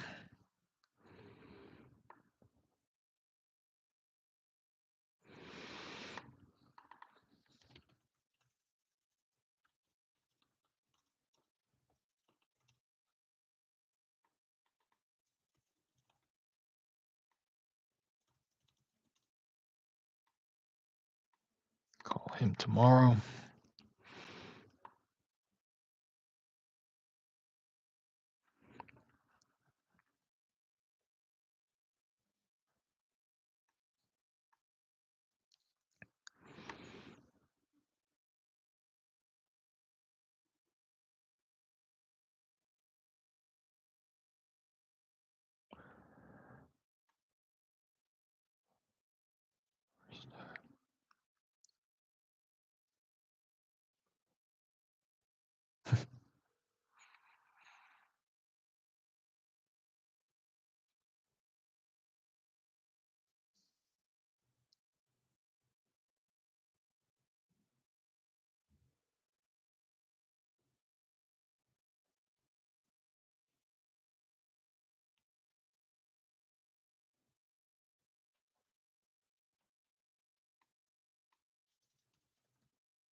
Hey, can we get somebody on the phone?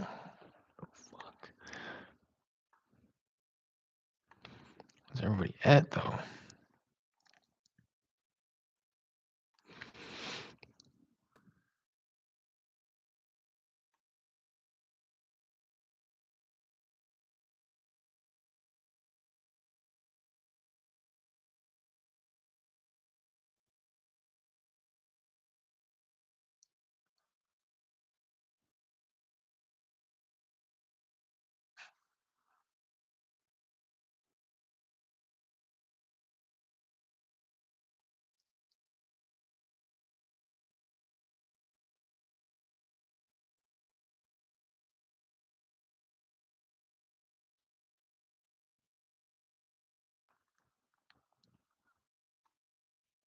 No answer. I'm gonna leave her a voicemail though.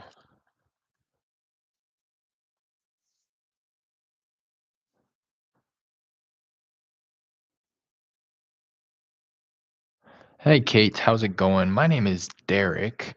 I was given your telephone number by a friend of yours, Miss Anthony. I had connected with her and she let me know that you may have some interest in possibly selling a property of yours. If this is the case, I'd love to connect with you. I'm working with a couple partners in the area and we're looking to pick up some properties, looking to offer cash. So, if this is something that you're interested in, please feel free to give me a call back. This is going to be the best number to get a hold of me. Again, my name is Derek, and I look forward to your call. Talk soon.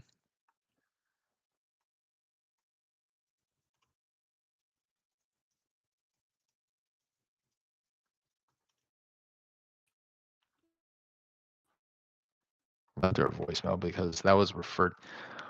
It was a random cold call, but like the conversation turned into something like I talked with her for like another 60 seconds about this woman who she knew, Kate, who she knew was selling her property, and she gave me this telephone number, and we've tried her a number of times, and the woman in the voicemail says like, Kate, it's the right number, so worth following up with, especially because it's like a referral. There's that extra level of implied trust, even though I don't even know that other woman. I had like a 30-second conversation with her before she gave me this information.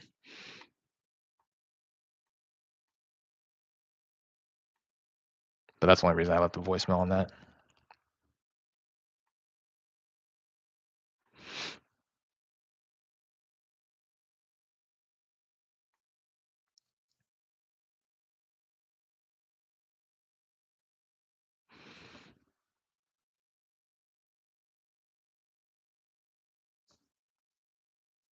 This is the guy I just talked with. I was like, what the hell? This is the guy earlier. Hasn't decided what he wanted to do with it, but he has considered selling it. Recommended that Derek check in with him once a month or so. Yeah, I'll call him in like 2 weeks. See what he's talking about. I just wanted, because he was very short. This is the guy that I just cold called like an hour ago. He was very short with me and was shooing me off the phone the entire time. But I felt like there was something there. He kept telling me to give him a call. Just gonna cut that time in half. Get round back with him in like 2 weeks. I'm gonna say, learn more, pre-qualify, and I'm gonna make a note to myself like, don't let him shoo you off the phone.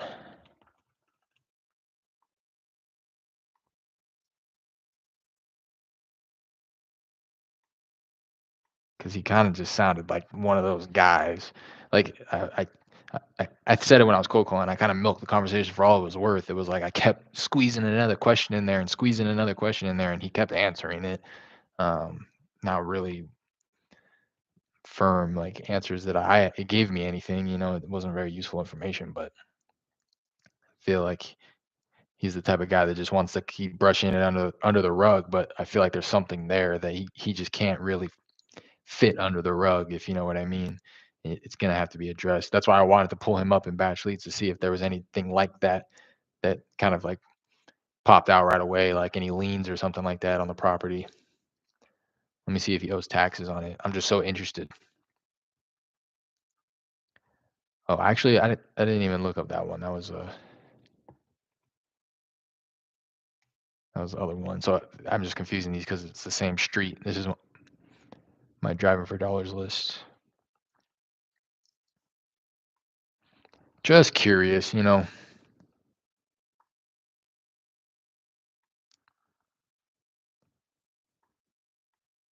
Just curious.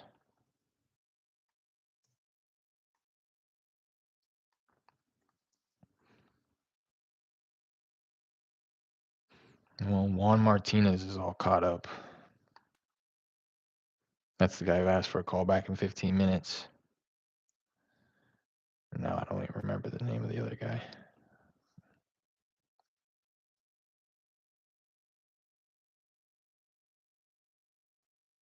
Whatever.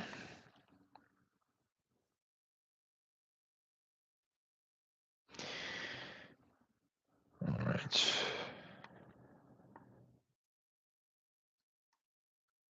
Considered selling in the past, wants to wait until the economy settles. He lives in the property and would need to figure out a place to go. This is the piece that's kind of holding him back. Said he would probably be looking to sell around March or April of next year. This is the conversation that I had with him October 13th. As of a couple weeks ago, his number didn't work. One of the numbers didn't work, and the other answered and said he wasn't Mike, so I deleted both. No one answered on the last number left. Okay, so we don't have a good number for him. Oh, we have one number.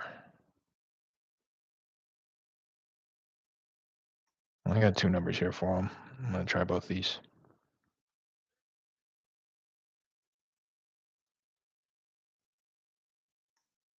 Okay, yeah, that number is no good.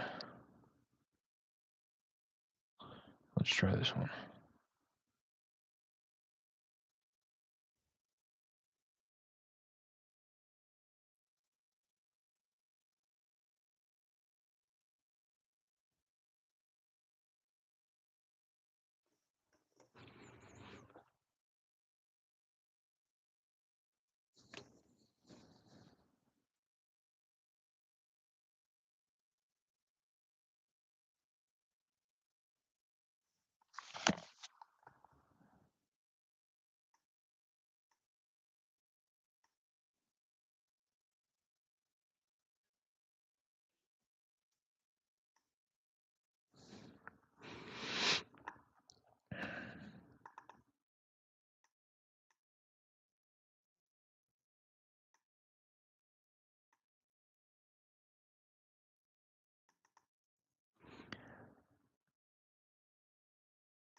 Okay, so this guy, trying to find some other numbers. I think I had already done that when I put it in here, though.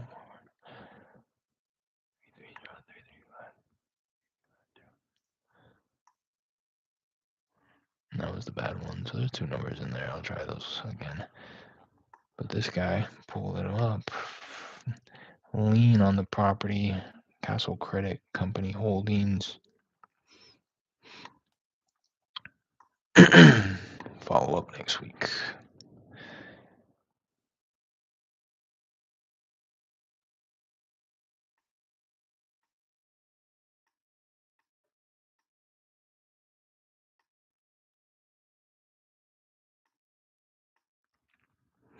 This gentleman lives in the property, I believe, with his mother and father. His father has really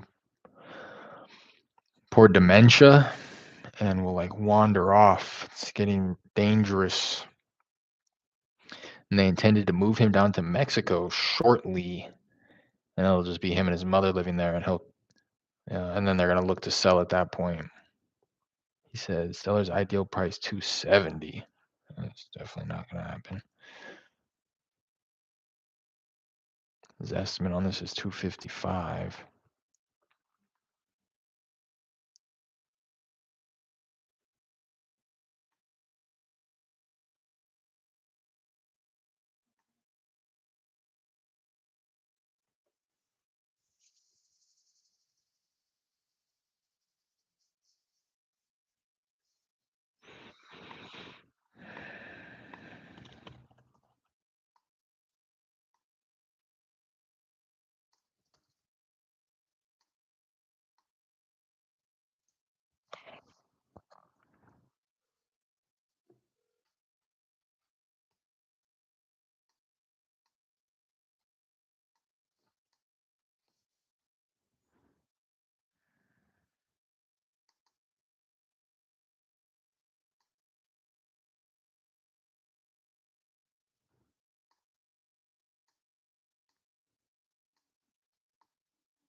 I haven't gotten a hold of one person.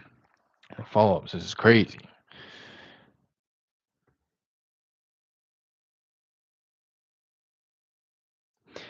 All right, 62 plans on selling when he retires. Not sure when that is. Said still not ready. His wife was really sick. Still not better. Doesn't think anything will change. It's about 2 months ago. My mouth's so dry right now.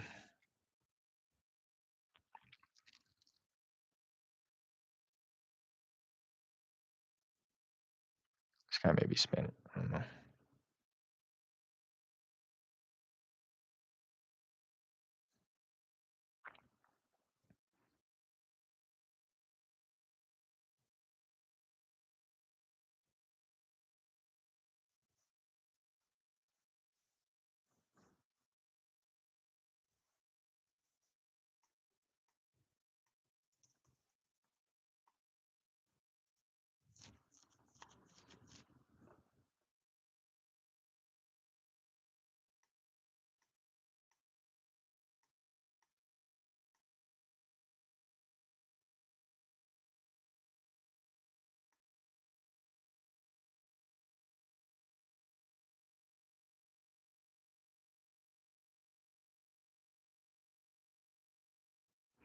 This guy got a hold of on the dialer the other day. Kept saying he was at work, but he wasn't saying that he wasn't interested. And he,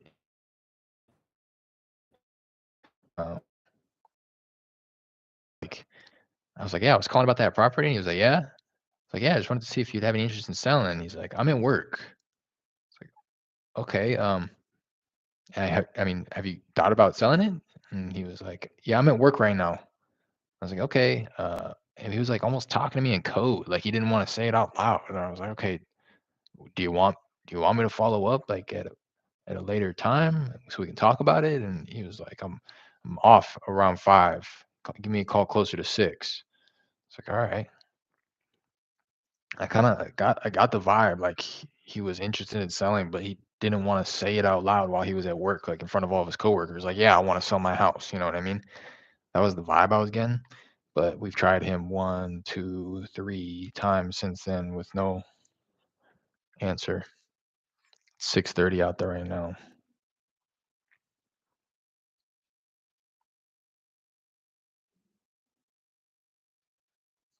Same thing. Kind of rings a couple times and goes to voicemail.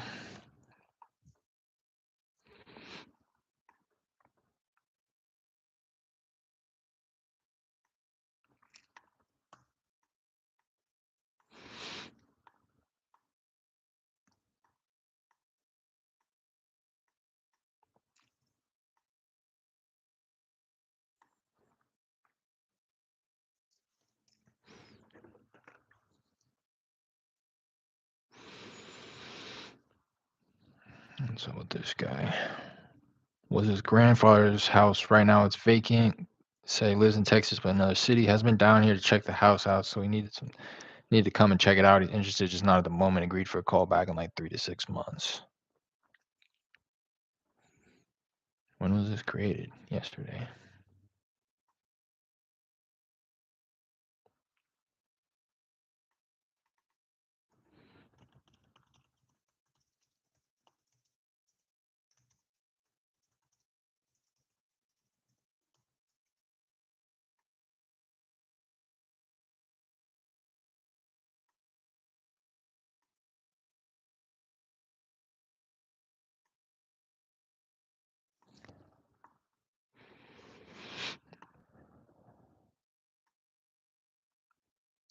Oh, I'll be right back. I gotta go blow my nose.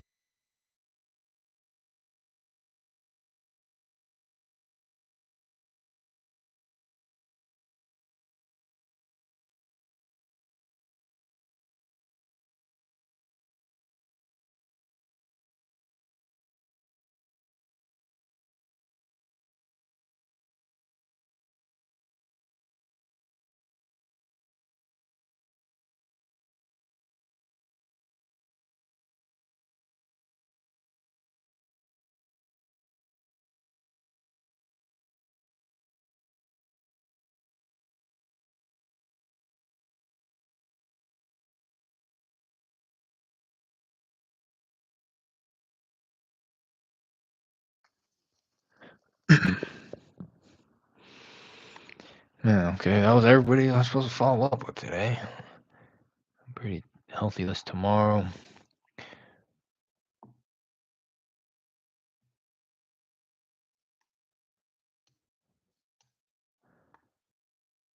Let me see if Jared hopped on the dialer. If not, I'm gonna hop back on.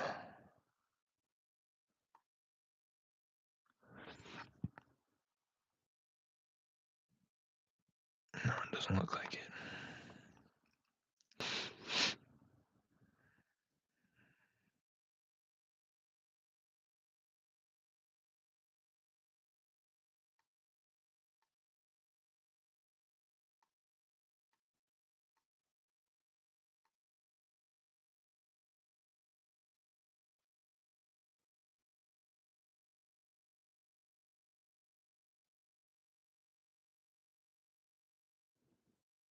Shout out to Kyle Scott for subscribing.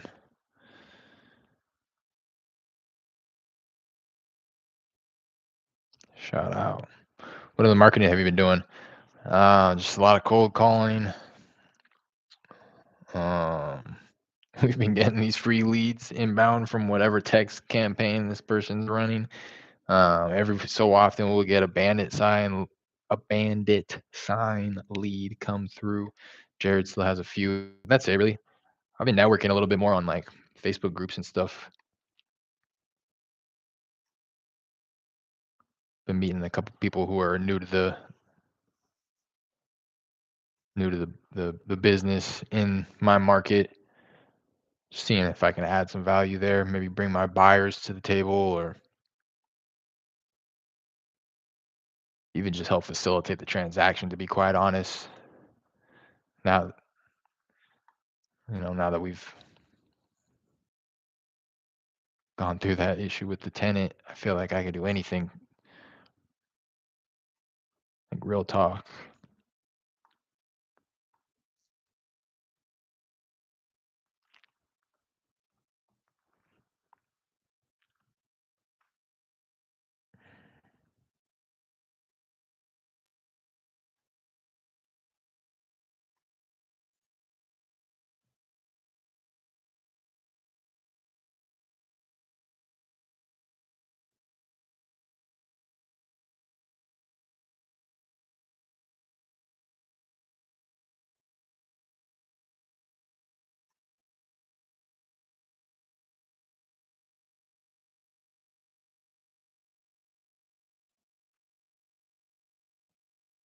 Hello?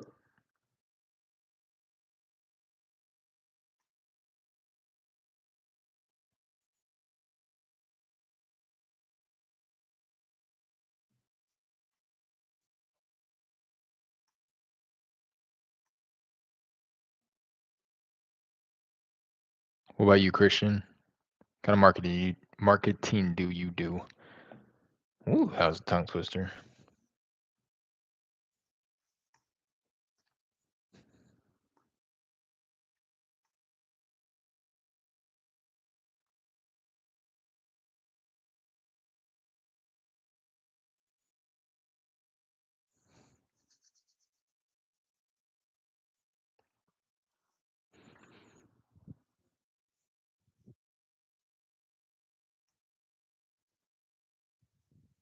Yeah.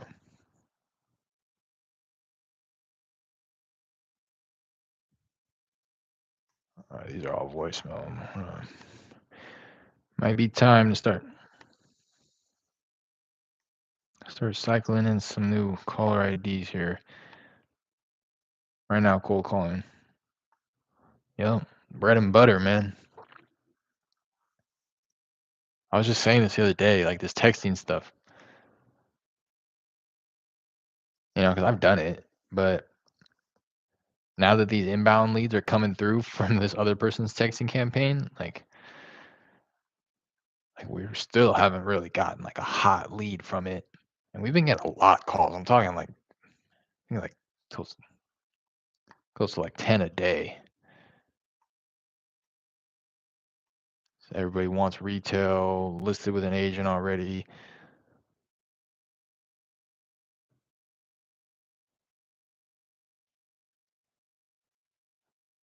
Properties out in the middle of nowhere.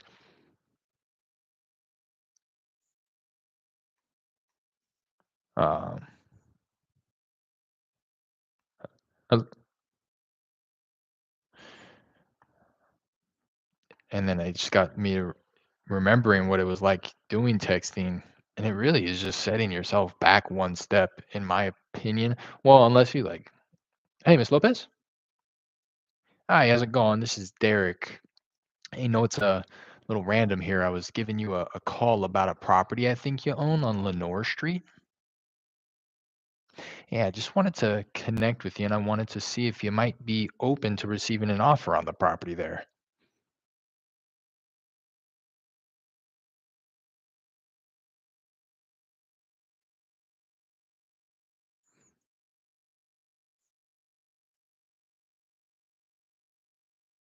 Occupied? Oh, okay, okay, okay. And family, you said, is in all of them?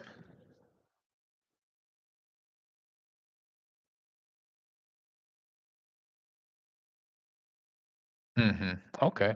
Well, do you think there may be any interest in the near future at all? Yeah, makes sense. Well, while I have you, aside from those ones, hello, hello. No worries. I was just curious, while I had you, if you had any others aside from the ones on Lenore that you might be interested in selling at the moment.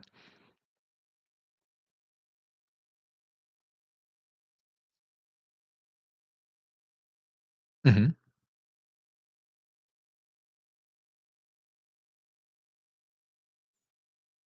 Okay. Sure. Yeah. Got it. My name is Derek, and just so that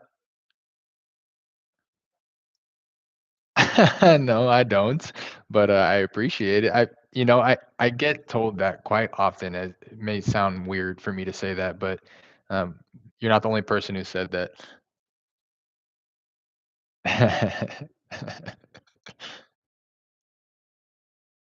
Yeah, I appreciate that. And just so I know that land out in Alvin is there a property on it, or is just the land itself?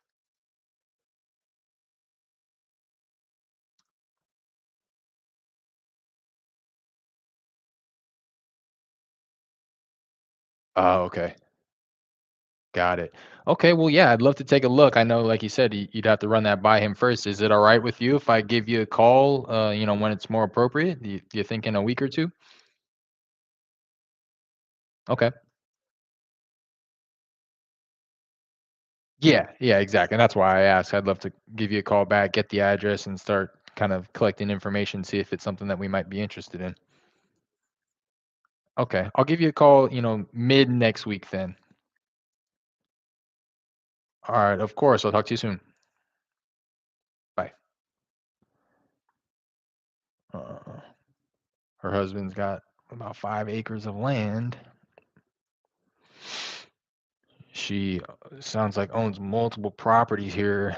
All of the properties she has family living in. Again, this is my virtual driving for dollars list. Um,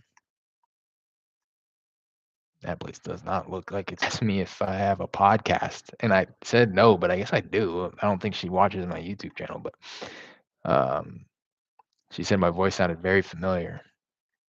And I said that she wasn't the only person that's told me that. I've gotten that so many times actually when I used to work at my old job. I had so many people like, you should go on the radio. You should uh yeah, you have such a perfect voice for radio.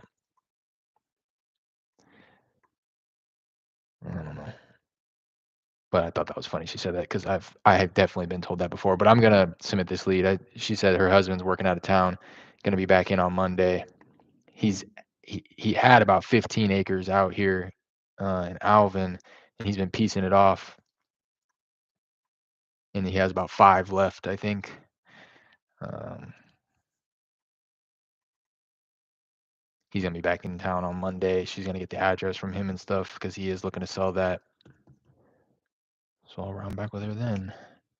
She was loving it though. She was loving me. I'll say that much. She's like, okay, Derek. All right.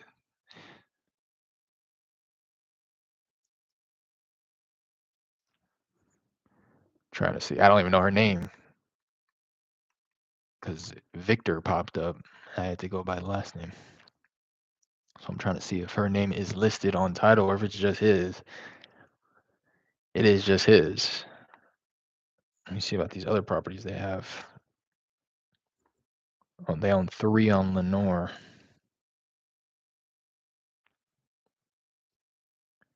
Just his name on that one too. Eeh. All right. I'm gonna have to go Miss Lopez. Miss Lopez. Victor Lopez on title. Generated by me. Contact source cold calling. Address, no address. Get her phone number in here.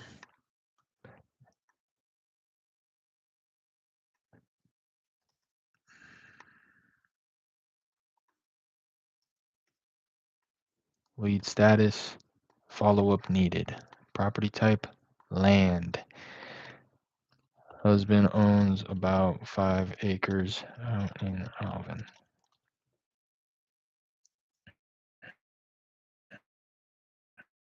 Motivation, been piecing off acreage and slowly selling it off. Follow up. Submit. All right. Bada boom. Bada bing. Contact made.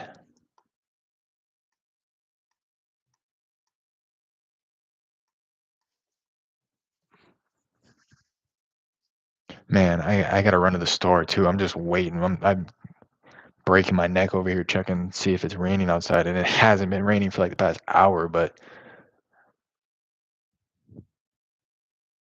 hello, hey Martha. Hi, how's it going? This is Derek.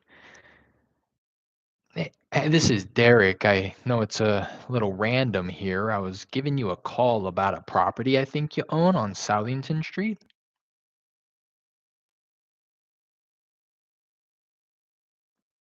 Am I speak?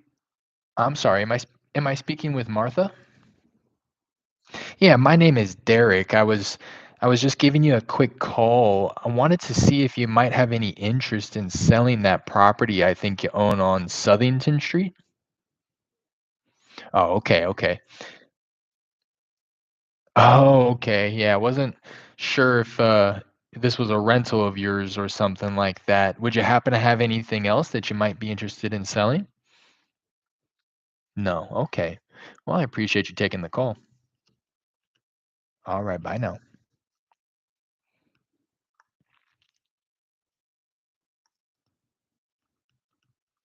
And I'm just like milking it. And I'm gonna regret it. I don't know why I think that like once I see it starts raining, I'm gonna have time to get out there and do what I gotta do.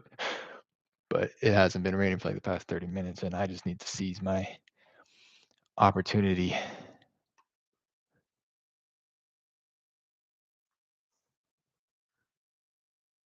Because once it starts, it's not supposed to stop.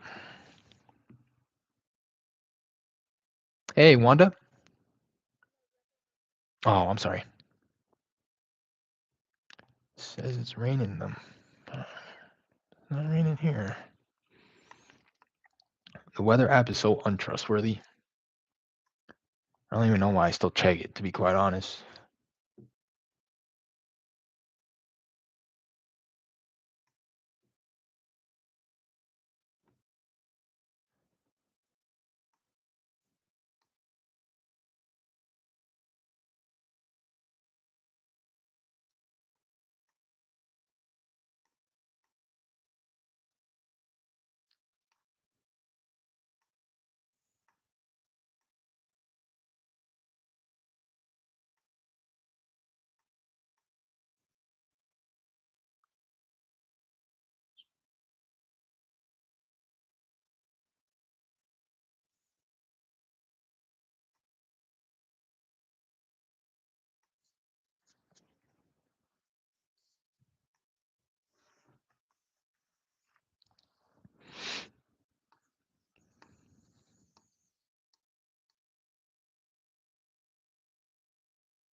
Dang, and told myself I was just gonna get put up 20 contacts. Can you hear me? Hey, is it Shirley? Oh, this is Derek. I was just looking to get a hold of the owner of a property on Van Fleet Street to see if there was any interest in selling there. Do I have the right number? Oh, okay, okay. Thanks for taking the call.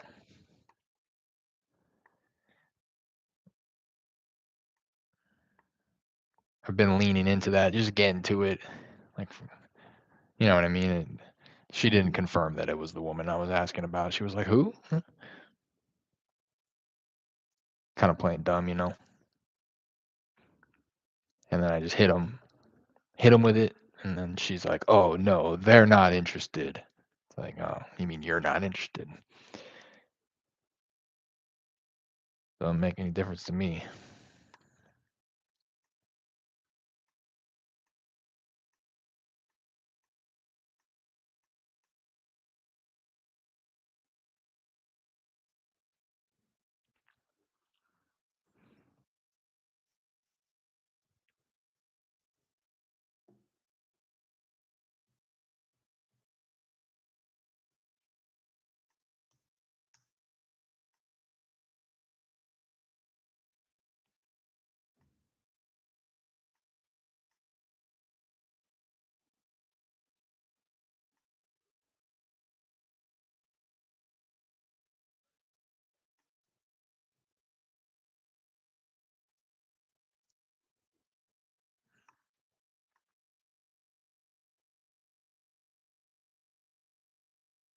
Hello?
Hello? Hey, George. Hey, how's it going? This is Derek.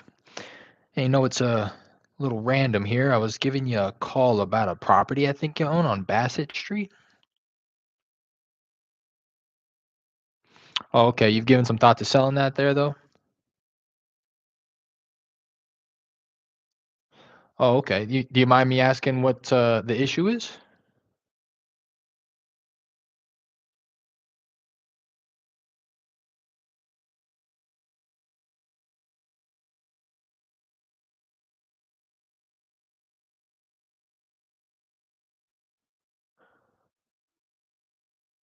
Oh, okay.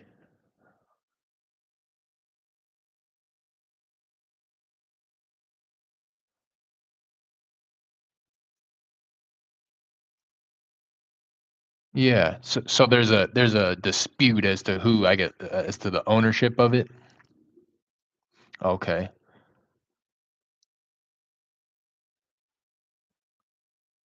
Yeah. Okay. Let me ask, who purchased the property initially? Okay. So why would there be a dispute as to, if somebody else? Ah, okay. Got it. Yeah, I'm pulling it up. I see you're Mr. Menifee, correct? Yeah, I'm seeing your name here. I don't see anybody else. I see yours. I see oh, okay, and maybe Yvonne. Is that who you're referring to? Yeah. Uh the address? 8412? Yeah, yeah.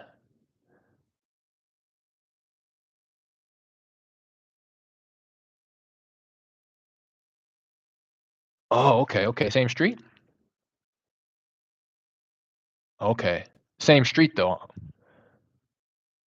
Oh, okay, okay. I'm kind of just poking around to be quite honest. I don't know if this information's accurate. It could be aligned with the other property to be quite honest. But let me ask, that other one there with the one that you'd be looking to sell, do you have any idea of when that may be looking to be resolved? Yeah. Yeah. Okay.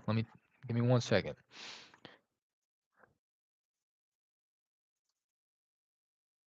Mm-hmm. Let me pull it up.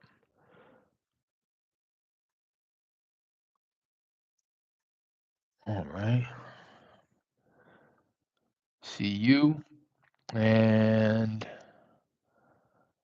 uh it looks like you might have it has her listed as a seller back in '06.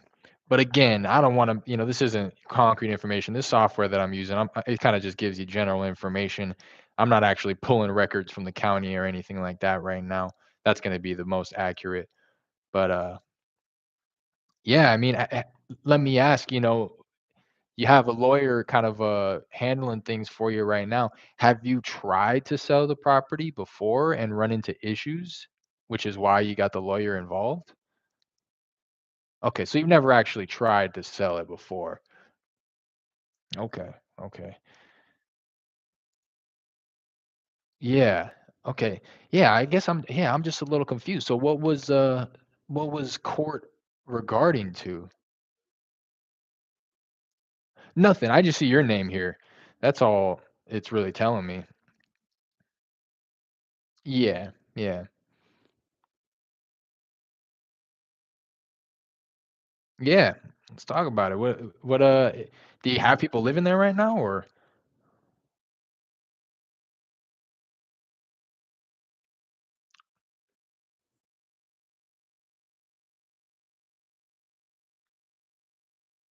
'Okay.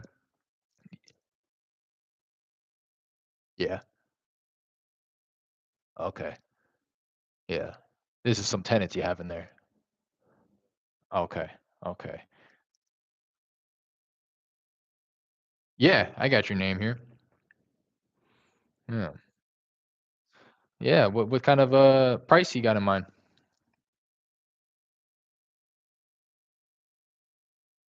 Okay. 120. All right. What can you tell me about it? I mean, has any recent work been done to it? What kind of repairs would be needed?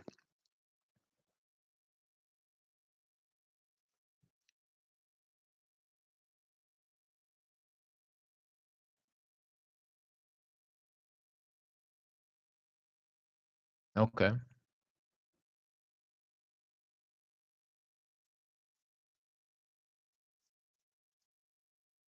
Mhm.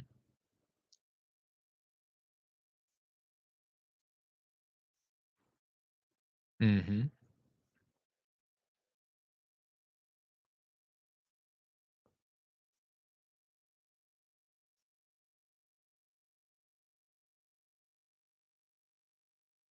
Mm.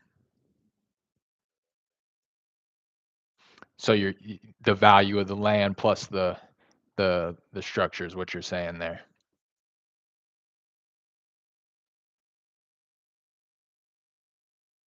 Yeah. Right.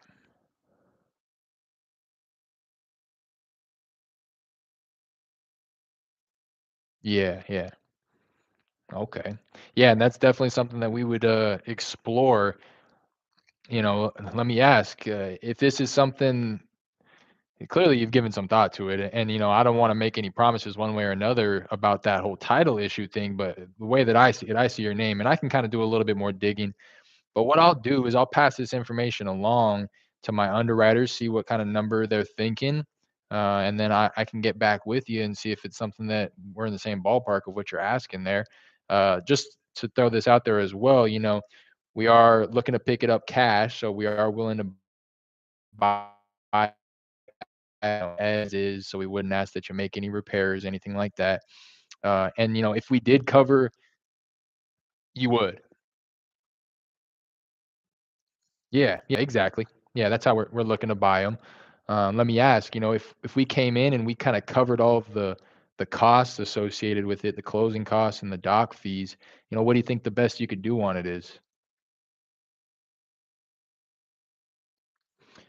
Well, like I said, I'm kind of just the phone guy here. I can go ahead and pass this information along, and they'll kind of.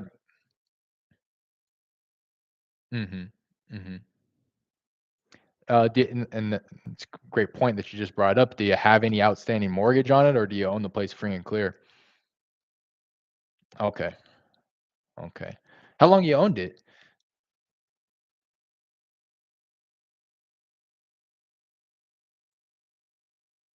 Mm, yeah. Okay. Well, like I said, let me go ahead and pass this information along. Is this the best number to get a hold of yet? Okay. Okay.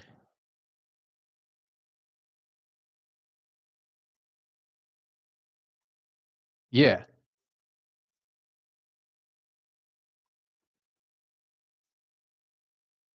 Okay.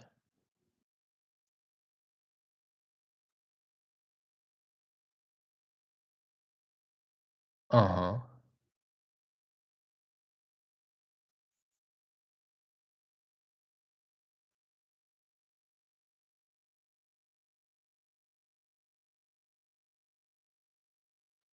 Uh-huh. Yeah. Right.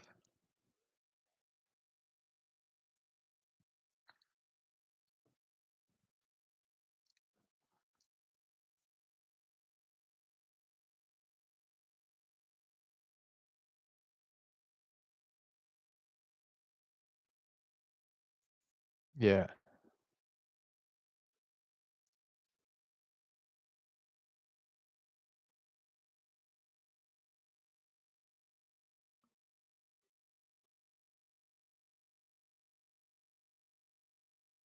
Okay. Yeah, yeah, yeah, I'm following.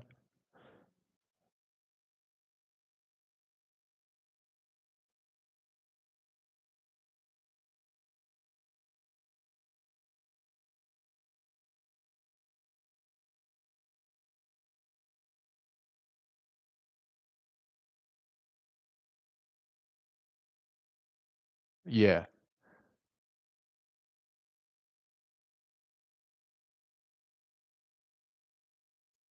Oh, okay.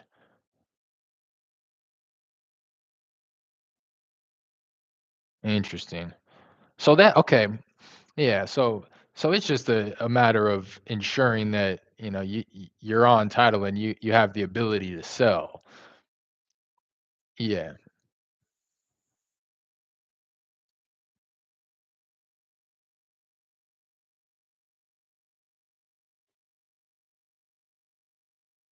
Mm.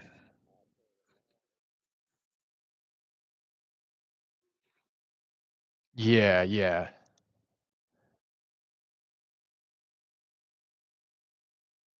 Yeah, yeah. Yeah, right.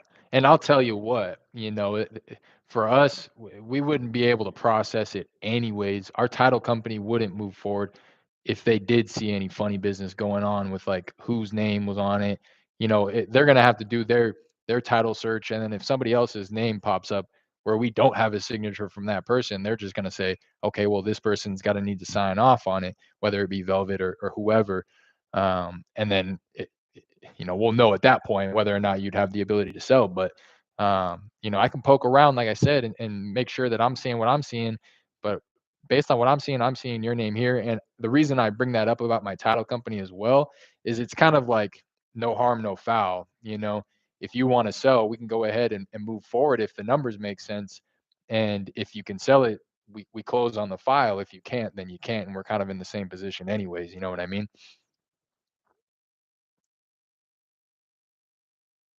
Yeah. All right. All right. Good to me. I'll do what I can. I said that sounds good to me. I'll do what I can. I'll kind of ask around. I'll talk to the underwriters, see what they're thinking too in terms of the numbers. And is it all right if I give you a call maybe early next week? Yeah, yeah. Let me know when you're ready. All right. My name's Derek. Derek. Yeah, Derek, like Derek Jeter.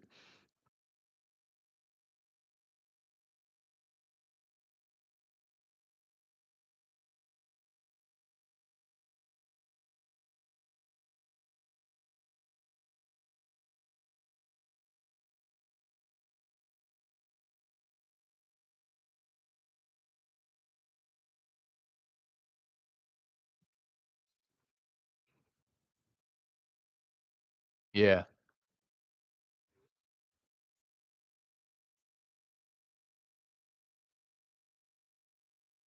Right. Right.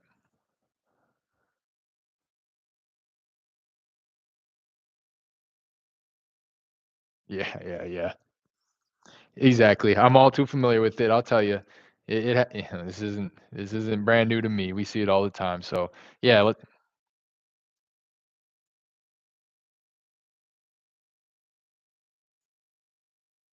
right.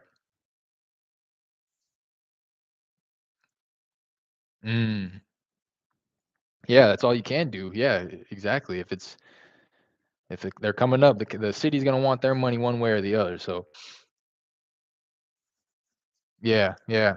Oh, okay. I see what you're saying now. Just out of spite, like she doesn't even really want it. She just doesn't want you to have it. Yeah, yeah. Okay, man. Yeah, yeah.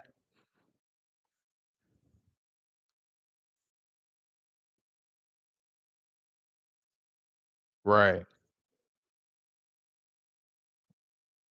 right, right. Yeah. Well, one way or another, there's to me, it sounds like it's nothing that, this isn't uncommon. Whether it be, needing some signatures like you're saying from other people who are on board or whatever the case may be, it sounds like there should be a solution somewhere in here. So, yeah, let's try to get you out of the situation. Let's try to get it handled and have you moving on and put this behind you. All right, all right. All right, that sounds good. I'll be giving you a call, all right? All right, I'll talk to you soon. Bye now. It's pretty hot, if you ask me. Come on, man.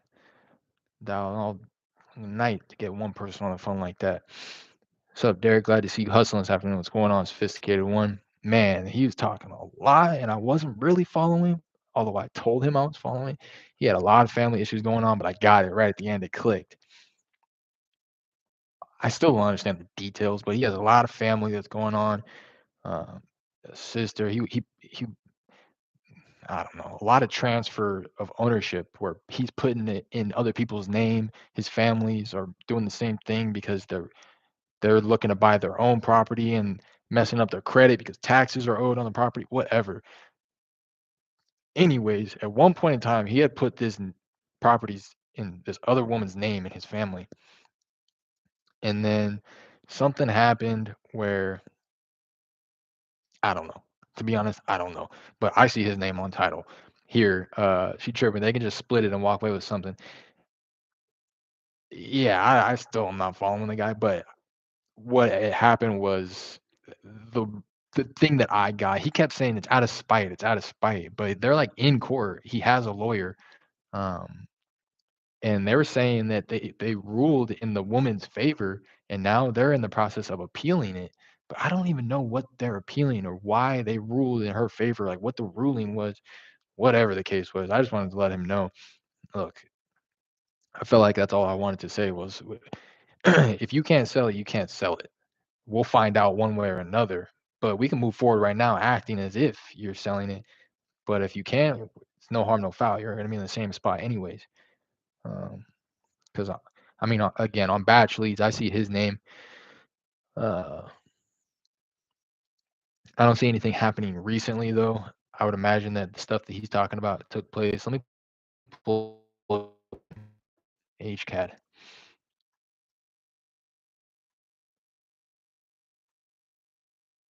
Okay, is it a probate situation or are they simply moving the name of title to avoid taxes? I think the latter, sophisticated one, because that's why I asked who initially purchased the property. That was like one of the first questions I had, and he said I did, and I can see that he's owned it for like 20 years.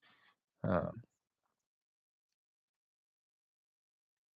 and I called him on I called him on the house that he was living in down the street, and the one that he has issues with is this one down the street, uh, where he has tenants in there, and he's already. I mean, it sounds like a hot deal, bro. He has tenants in there who he's already told that he's trying to sell it.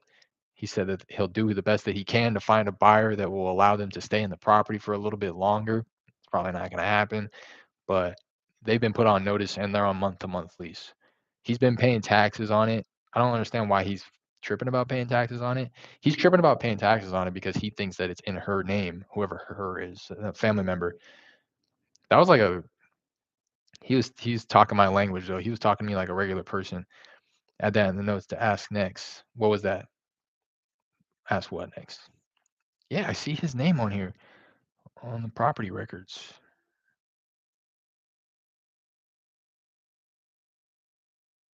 I don't see any mention of her name. Let me see who was listed on the tags.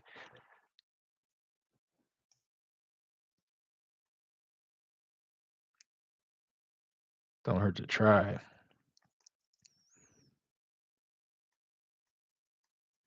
Yeah, I think he's gonna be able to sell this. I think this lawyer's doing too much. I think whatever. Yeah, and his name's on the taxes. This is all I was gonna do too. When I told him I would poke around, I see his name as the assessed owner on 2022 property tax statement from the county. I could see that he owes 2,300 in taxes. He hasn't paid the 2020 and 2021 taxes, and he owes, as of March 2023, about 4,200. He's a little over 4 grand behind in taxes. He's been paying it himself. He's pissed about that.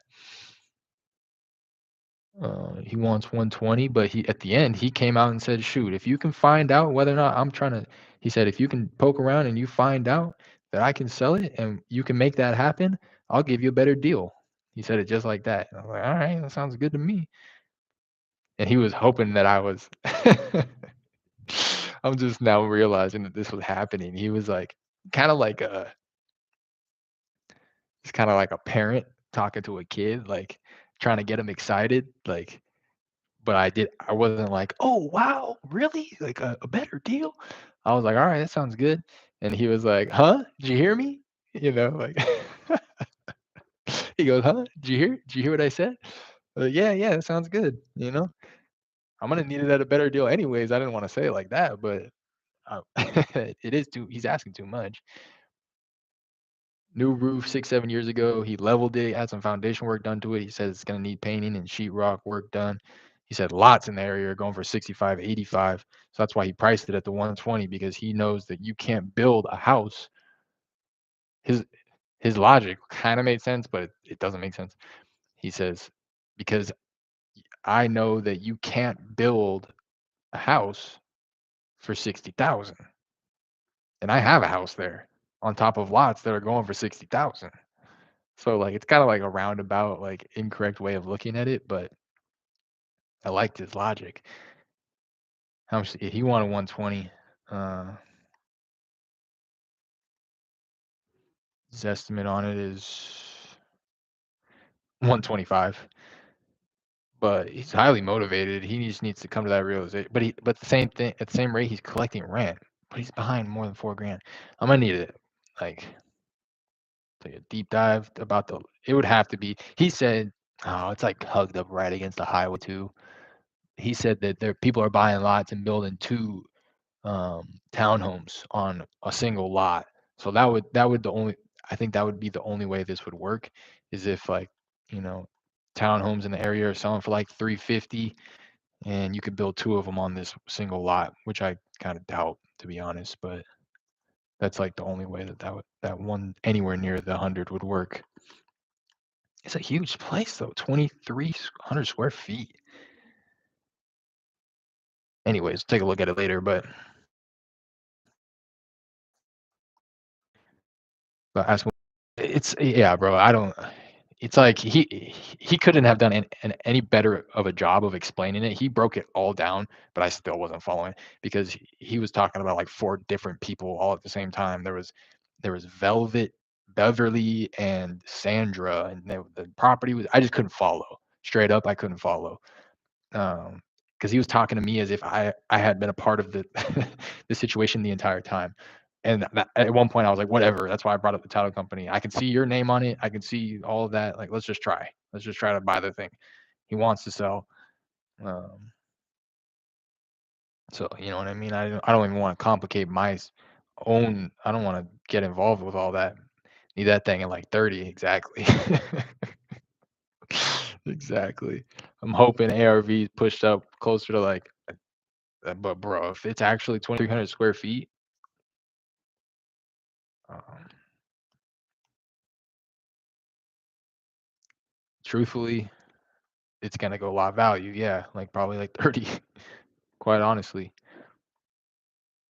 But let me go ahead and push this lead over. I was I'm gonna end on that one. Nice little conversation. He hit it off. He was like, "Shoot, I'm finna write your number down, bro.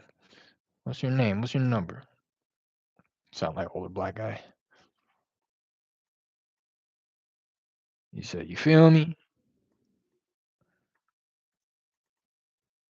Honestly, that wakes me up just to like get out of my own head. Like, bro, you can honestly talk to these people like regular grown folk, to be quite honest. Then it doesn't have to be hyped up to, it's not all it's cracked up to be. These people are normal. But it's easy to remember that when people are down to earth like that guy.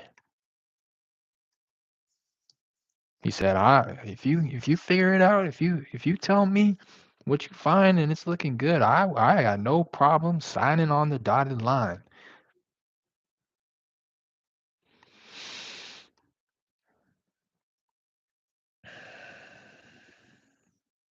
But he is pretty much serving it up. It's like, if you can solve my problem, this is exactly the type of lead. You know what I mean? Where I'm not tripping about what he's saying on price because he's already saying it himself that he's gonna give me a deal if uh if we can help solve his problem. Pretty much, like, he has all this going on, and I think everybody's always confusing this shit and doing too much about it. It's like, what do you mean? I see the property, you own it, you're trying to sell it, let's go.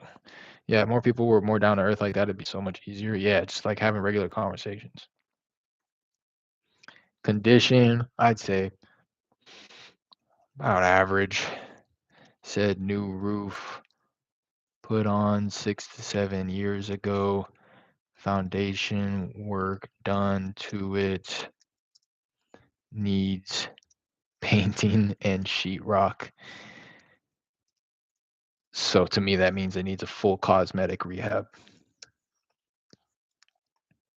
Ideal time frame of sale ASAP. Motivation. Um, Behind on taxes. Family dispute over ownership. He doesn't really even think he can sell it. So he's saying if we can make it happen, he'll sell at a discount. Seller's ideal price 120, way too high. I'll comp this one. Deal status, follow up, preferred language, English. Um,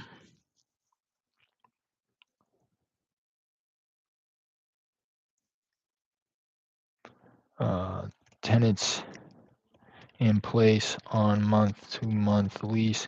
They are aware that seller is interested in getting rid of it. I wanted to say something else right now. Whatever. Submit that one. Oh, I'll just do that right now.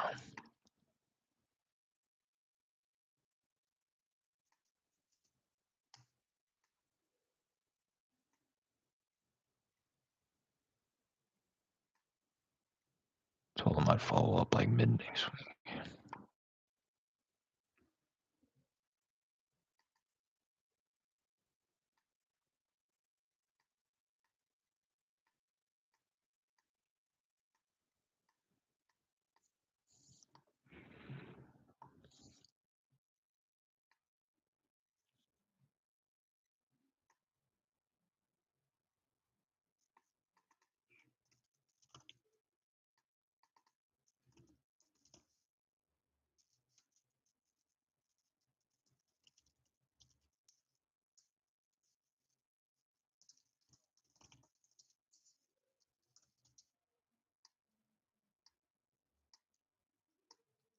Hello?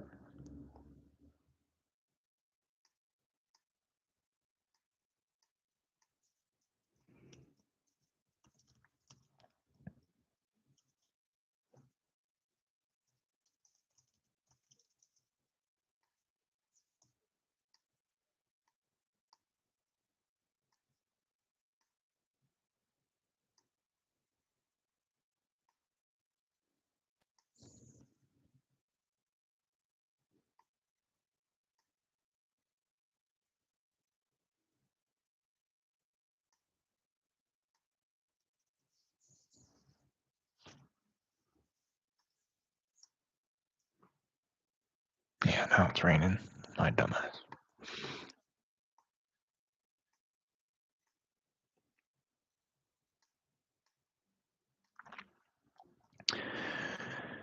There, you drive for a dollar and has all the black people. Yeah,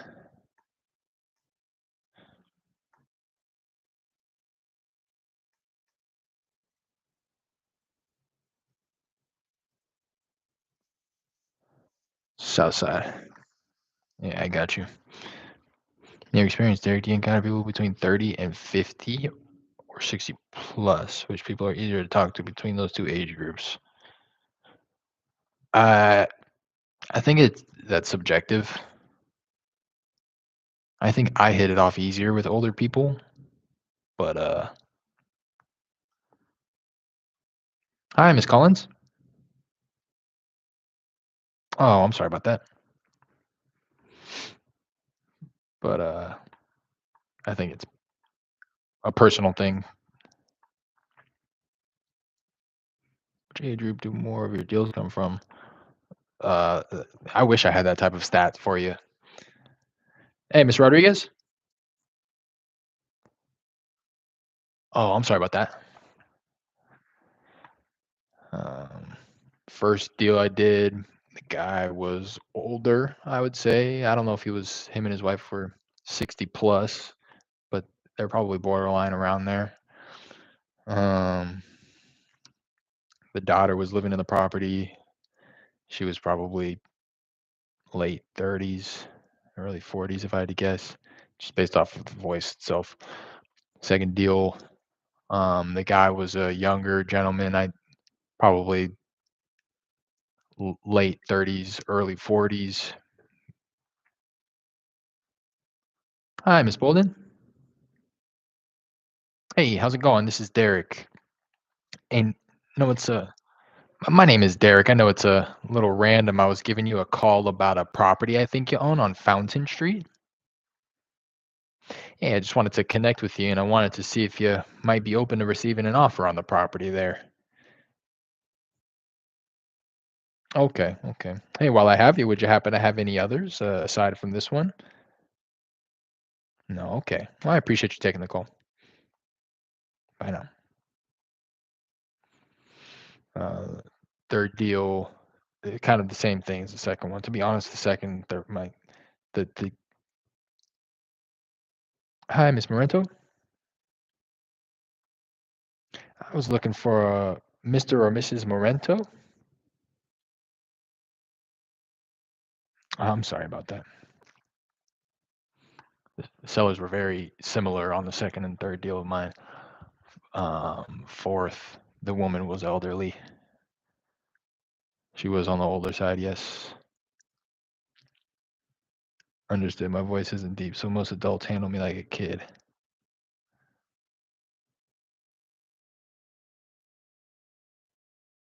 Uh,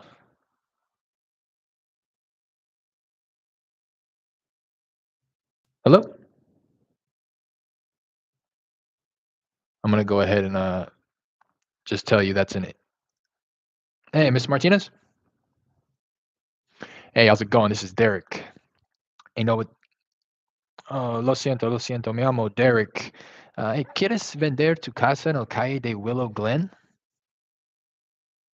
No, no, okay. No, okay, gracias.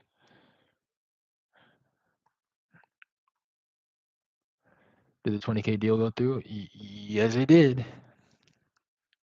Hello? Just kind of recap that one in a little bit more detail earlier on the stream too, if you want to rewatch it. But yeah, this one from last month, earlier this month. Yeah, yeah, it closed about a month ago now.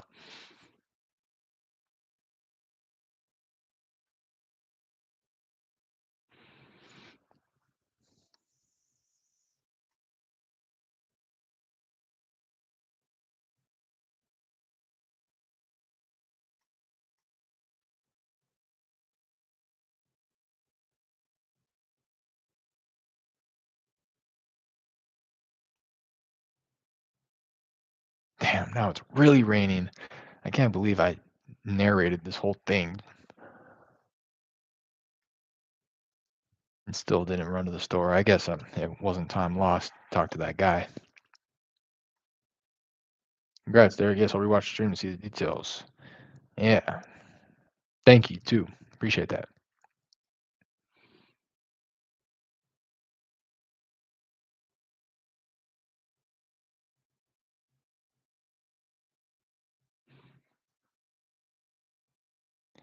You guys. I hate the rain. I'm not gonna lie to you. I really don't like it.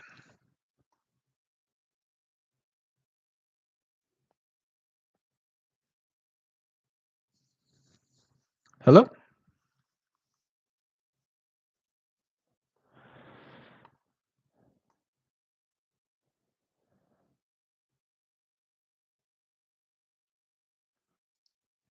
It's approaching that time where people are gonna start saying something about the hour being a little late. I would think.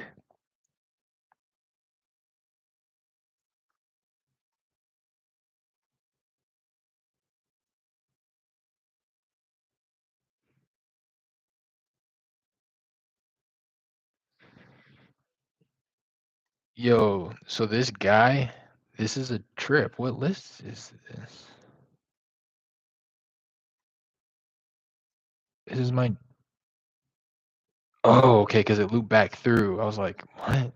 This was a lead of mine.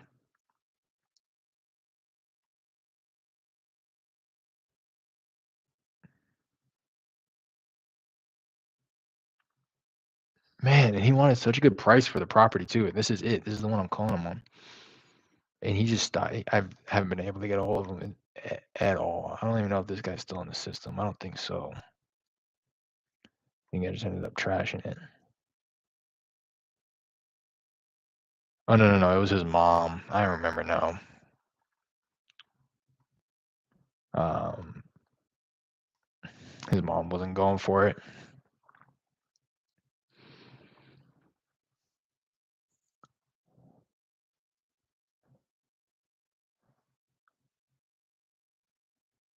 It was a trip to see his name there, though. Yeah.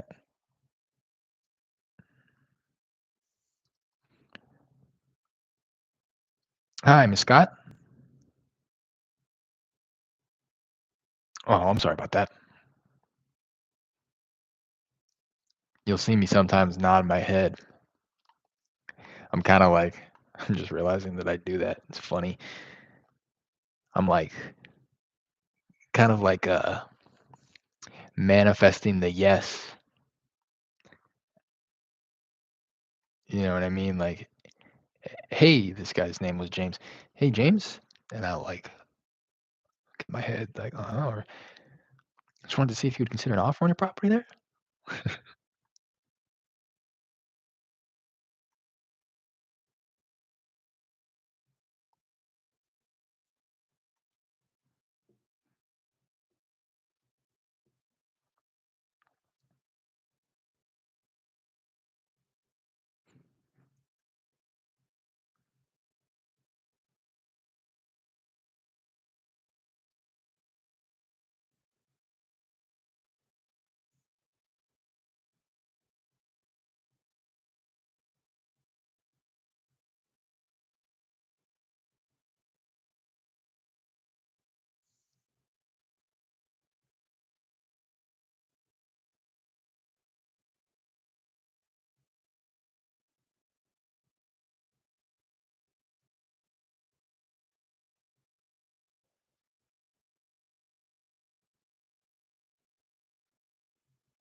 I was gonna say, I mean, because now it's just too late. It's raining. I'm gonna be out in the rain regardless. Oh, I might have spoken. No, yeah. No avoiding it now. It's gonna be raining for the next 6 days. So, and I was saying it's approaching about the time where people are gonna start throwing a fit about how late it is, but not quite there. I was gonna say this stream is approaching 3 hours, so give it another 5, 6 minutes. Are you full time wholesaling yet? No, I wouldn't say that. but I have an inner calling to dedicate a lot more time and energy. Hello? Hello? I can talk. My name is Derek. Am I speaking with Mrs. Cockerham? Hey, no, it's a little random. I was giving you a call about a property I think you own over on South Leah Street. Over on, is it South Leah, South Lee Street? Yeah, I just wanted to connect with you, and I wanted to see if you might have any interest in selling that property there. No, okay, okay. Yeah, I'm just calling around. We're looking to buy some properties with cash. Did you happen to have any others that you might be looking to sell? All right. Well, I appreciate you taking the call. Old school. Old school and rude. Hit it till 8. Saying. She says, "Are you gonna talk or are you just gonna bark?" Hey, Georgia. Hey, how's it going? This is Derek. Yeah. No, it's a little random here. I was giving you a call about a property I think you may own over on Van Fleet Street. Ooh, banged on me. Ooh, that one hurt.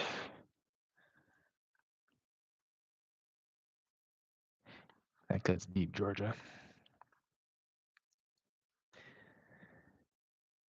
Yeah, I've been having a calling to dedicate some more time to it, and honestly, I'm hungry, so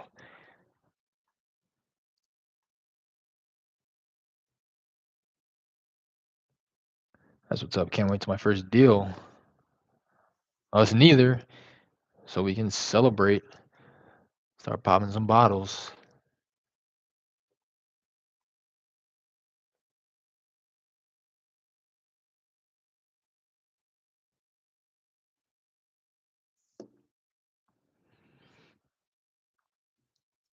Oh yeah, bad out in Sacramento already.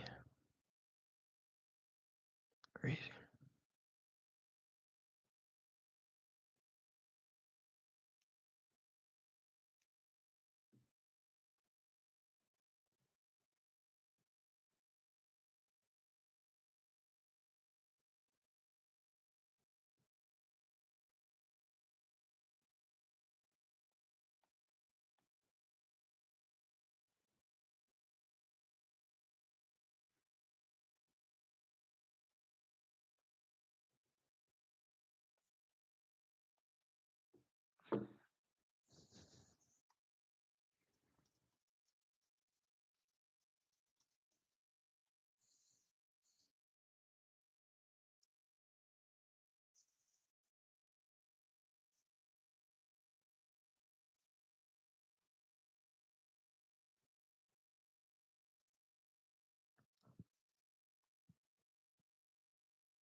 Congrats on 300 subs. Let's go. Thank you for congratulating me and notifying me. Appreciate that. Been keeping an eye on that for the past couple days. Saw that I was approaching it. Appreciate everybody who's on here and whoever just subscribed because I was definitely at 299 earlier. So appreciate whoever just subscribed. Appreciate everybody on here right now. Do me a favor, hit that like and subscribe button if you haven't already. Appreciate you guys for real. It's just cool to look at, to be honest.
channel will be a nice capsule to look back on in a few years when you were see where you were in 2019 versus 2025. Exactly. That was always the idea behind it. Already, already I can do that. Look back even just like 6 months ago. Pretty cool. Or like yesterday, I can look back and tell that I didn't have a haircut and then I needed one, and today I have one. No problem. You deserve the success. I appreciate that, man. For real. Man, I'll be honest. Sometimes I get down on myself and you know something subconsciously I feel like I don't. So I appreciate those words. Seriously, that's something that I work on daily. Kind of just putting myself in that mind space, reminding myself that I do.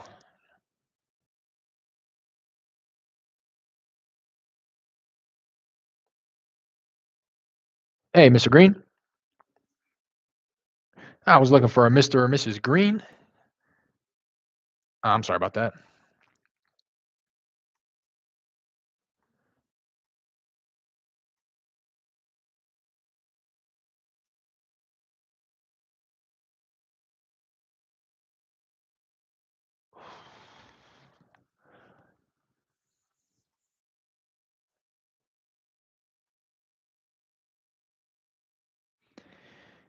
Yeah, see, these are the type of days where we can pull a lead or two out of here. Hello? Hey, Luther. This is Luther. No, it's not Luther. Oh, well, you could show your kids one day and be like, "This was Dad in the struggle, startup years." uh, Not exactly though. I got some pictures. Let's see what kind of pictures. The young, struggling Derek.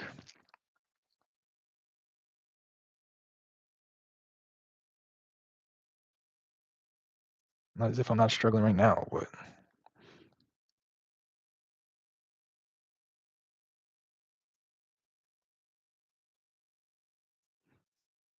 bro, look at my dog. He had one too many.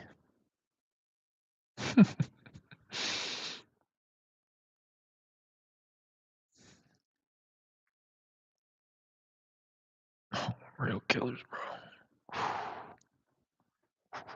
That picture's so tough.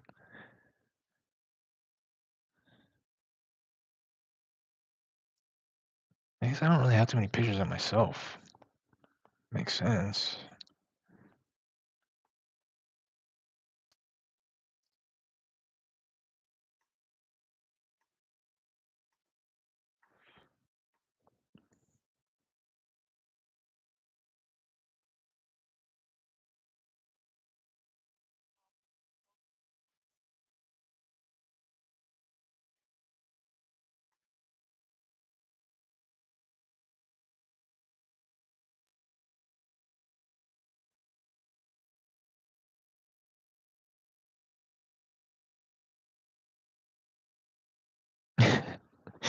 I, uh, I'm kind of like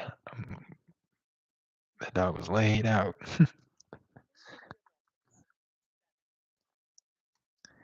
I'm growing in hello, growing an interest in watches as of recently, and stumbled across this picture of this Michael Kors watch that I had back in college. This yellow gold, and like I'm intrigued by the complications within the watch, the movements themselves within the dial or the case rather, and I'm just now seeing this watch and realizing that it was like a pretty nice watch, and I didn't even use it. I don't even. I mean, I wore it all the time, but hey, Mr. Garza. Hey, how's it going? This is Derek. Hey, no, it's a little random. I was giving you a call about a property I think you own on Dieppe Street.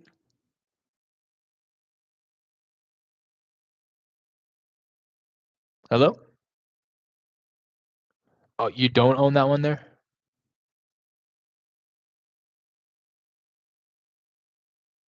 Hello? I'm looking at the one on Dieppe Street. And he hung up. Uh,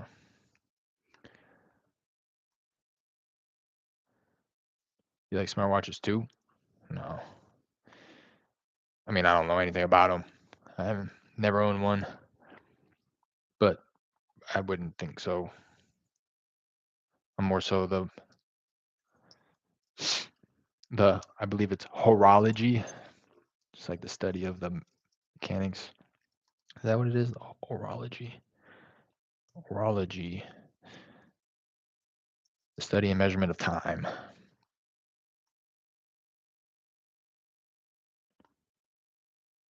But no,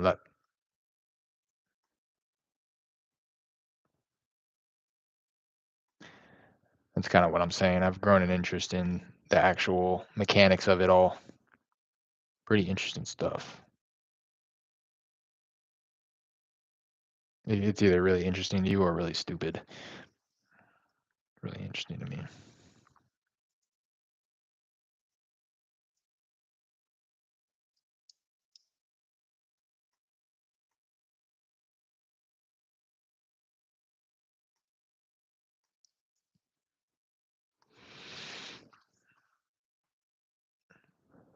Hi, Miss Torres.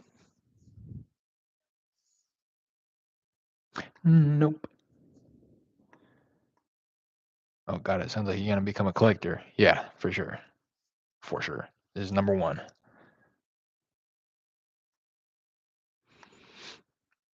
All right, I'm calling it. Calling it.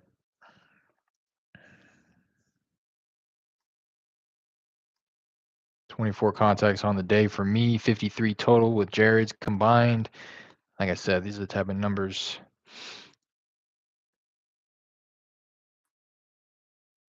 Dials.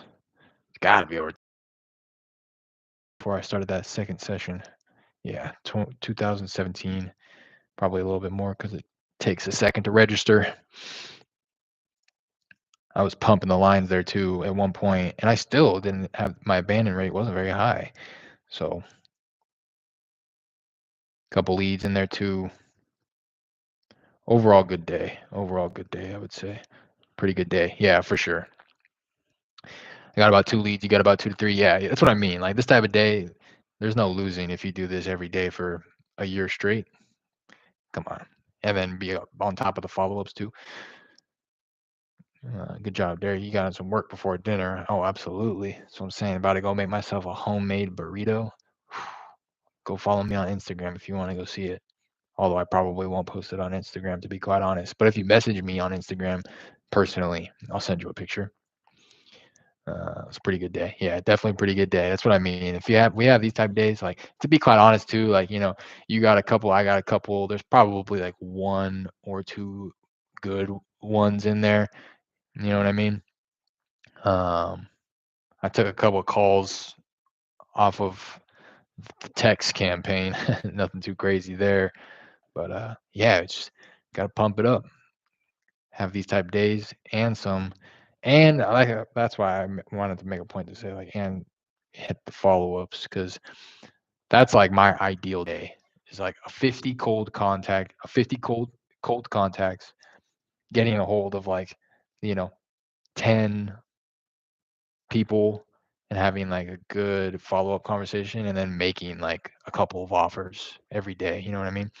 Got one off the text. I'll send a voice message about it. All right, cool. All right. Appreciate you guys. That was some good solid work. Put in about 3 hours here. Streams just past 3 hours. Appreciate you guys for sticking around. Everybody who showed the support. Thanks for the 300 subscribers. To the next one. Peace.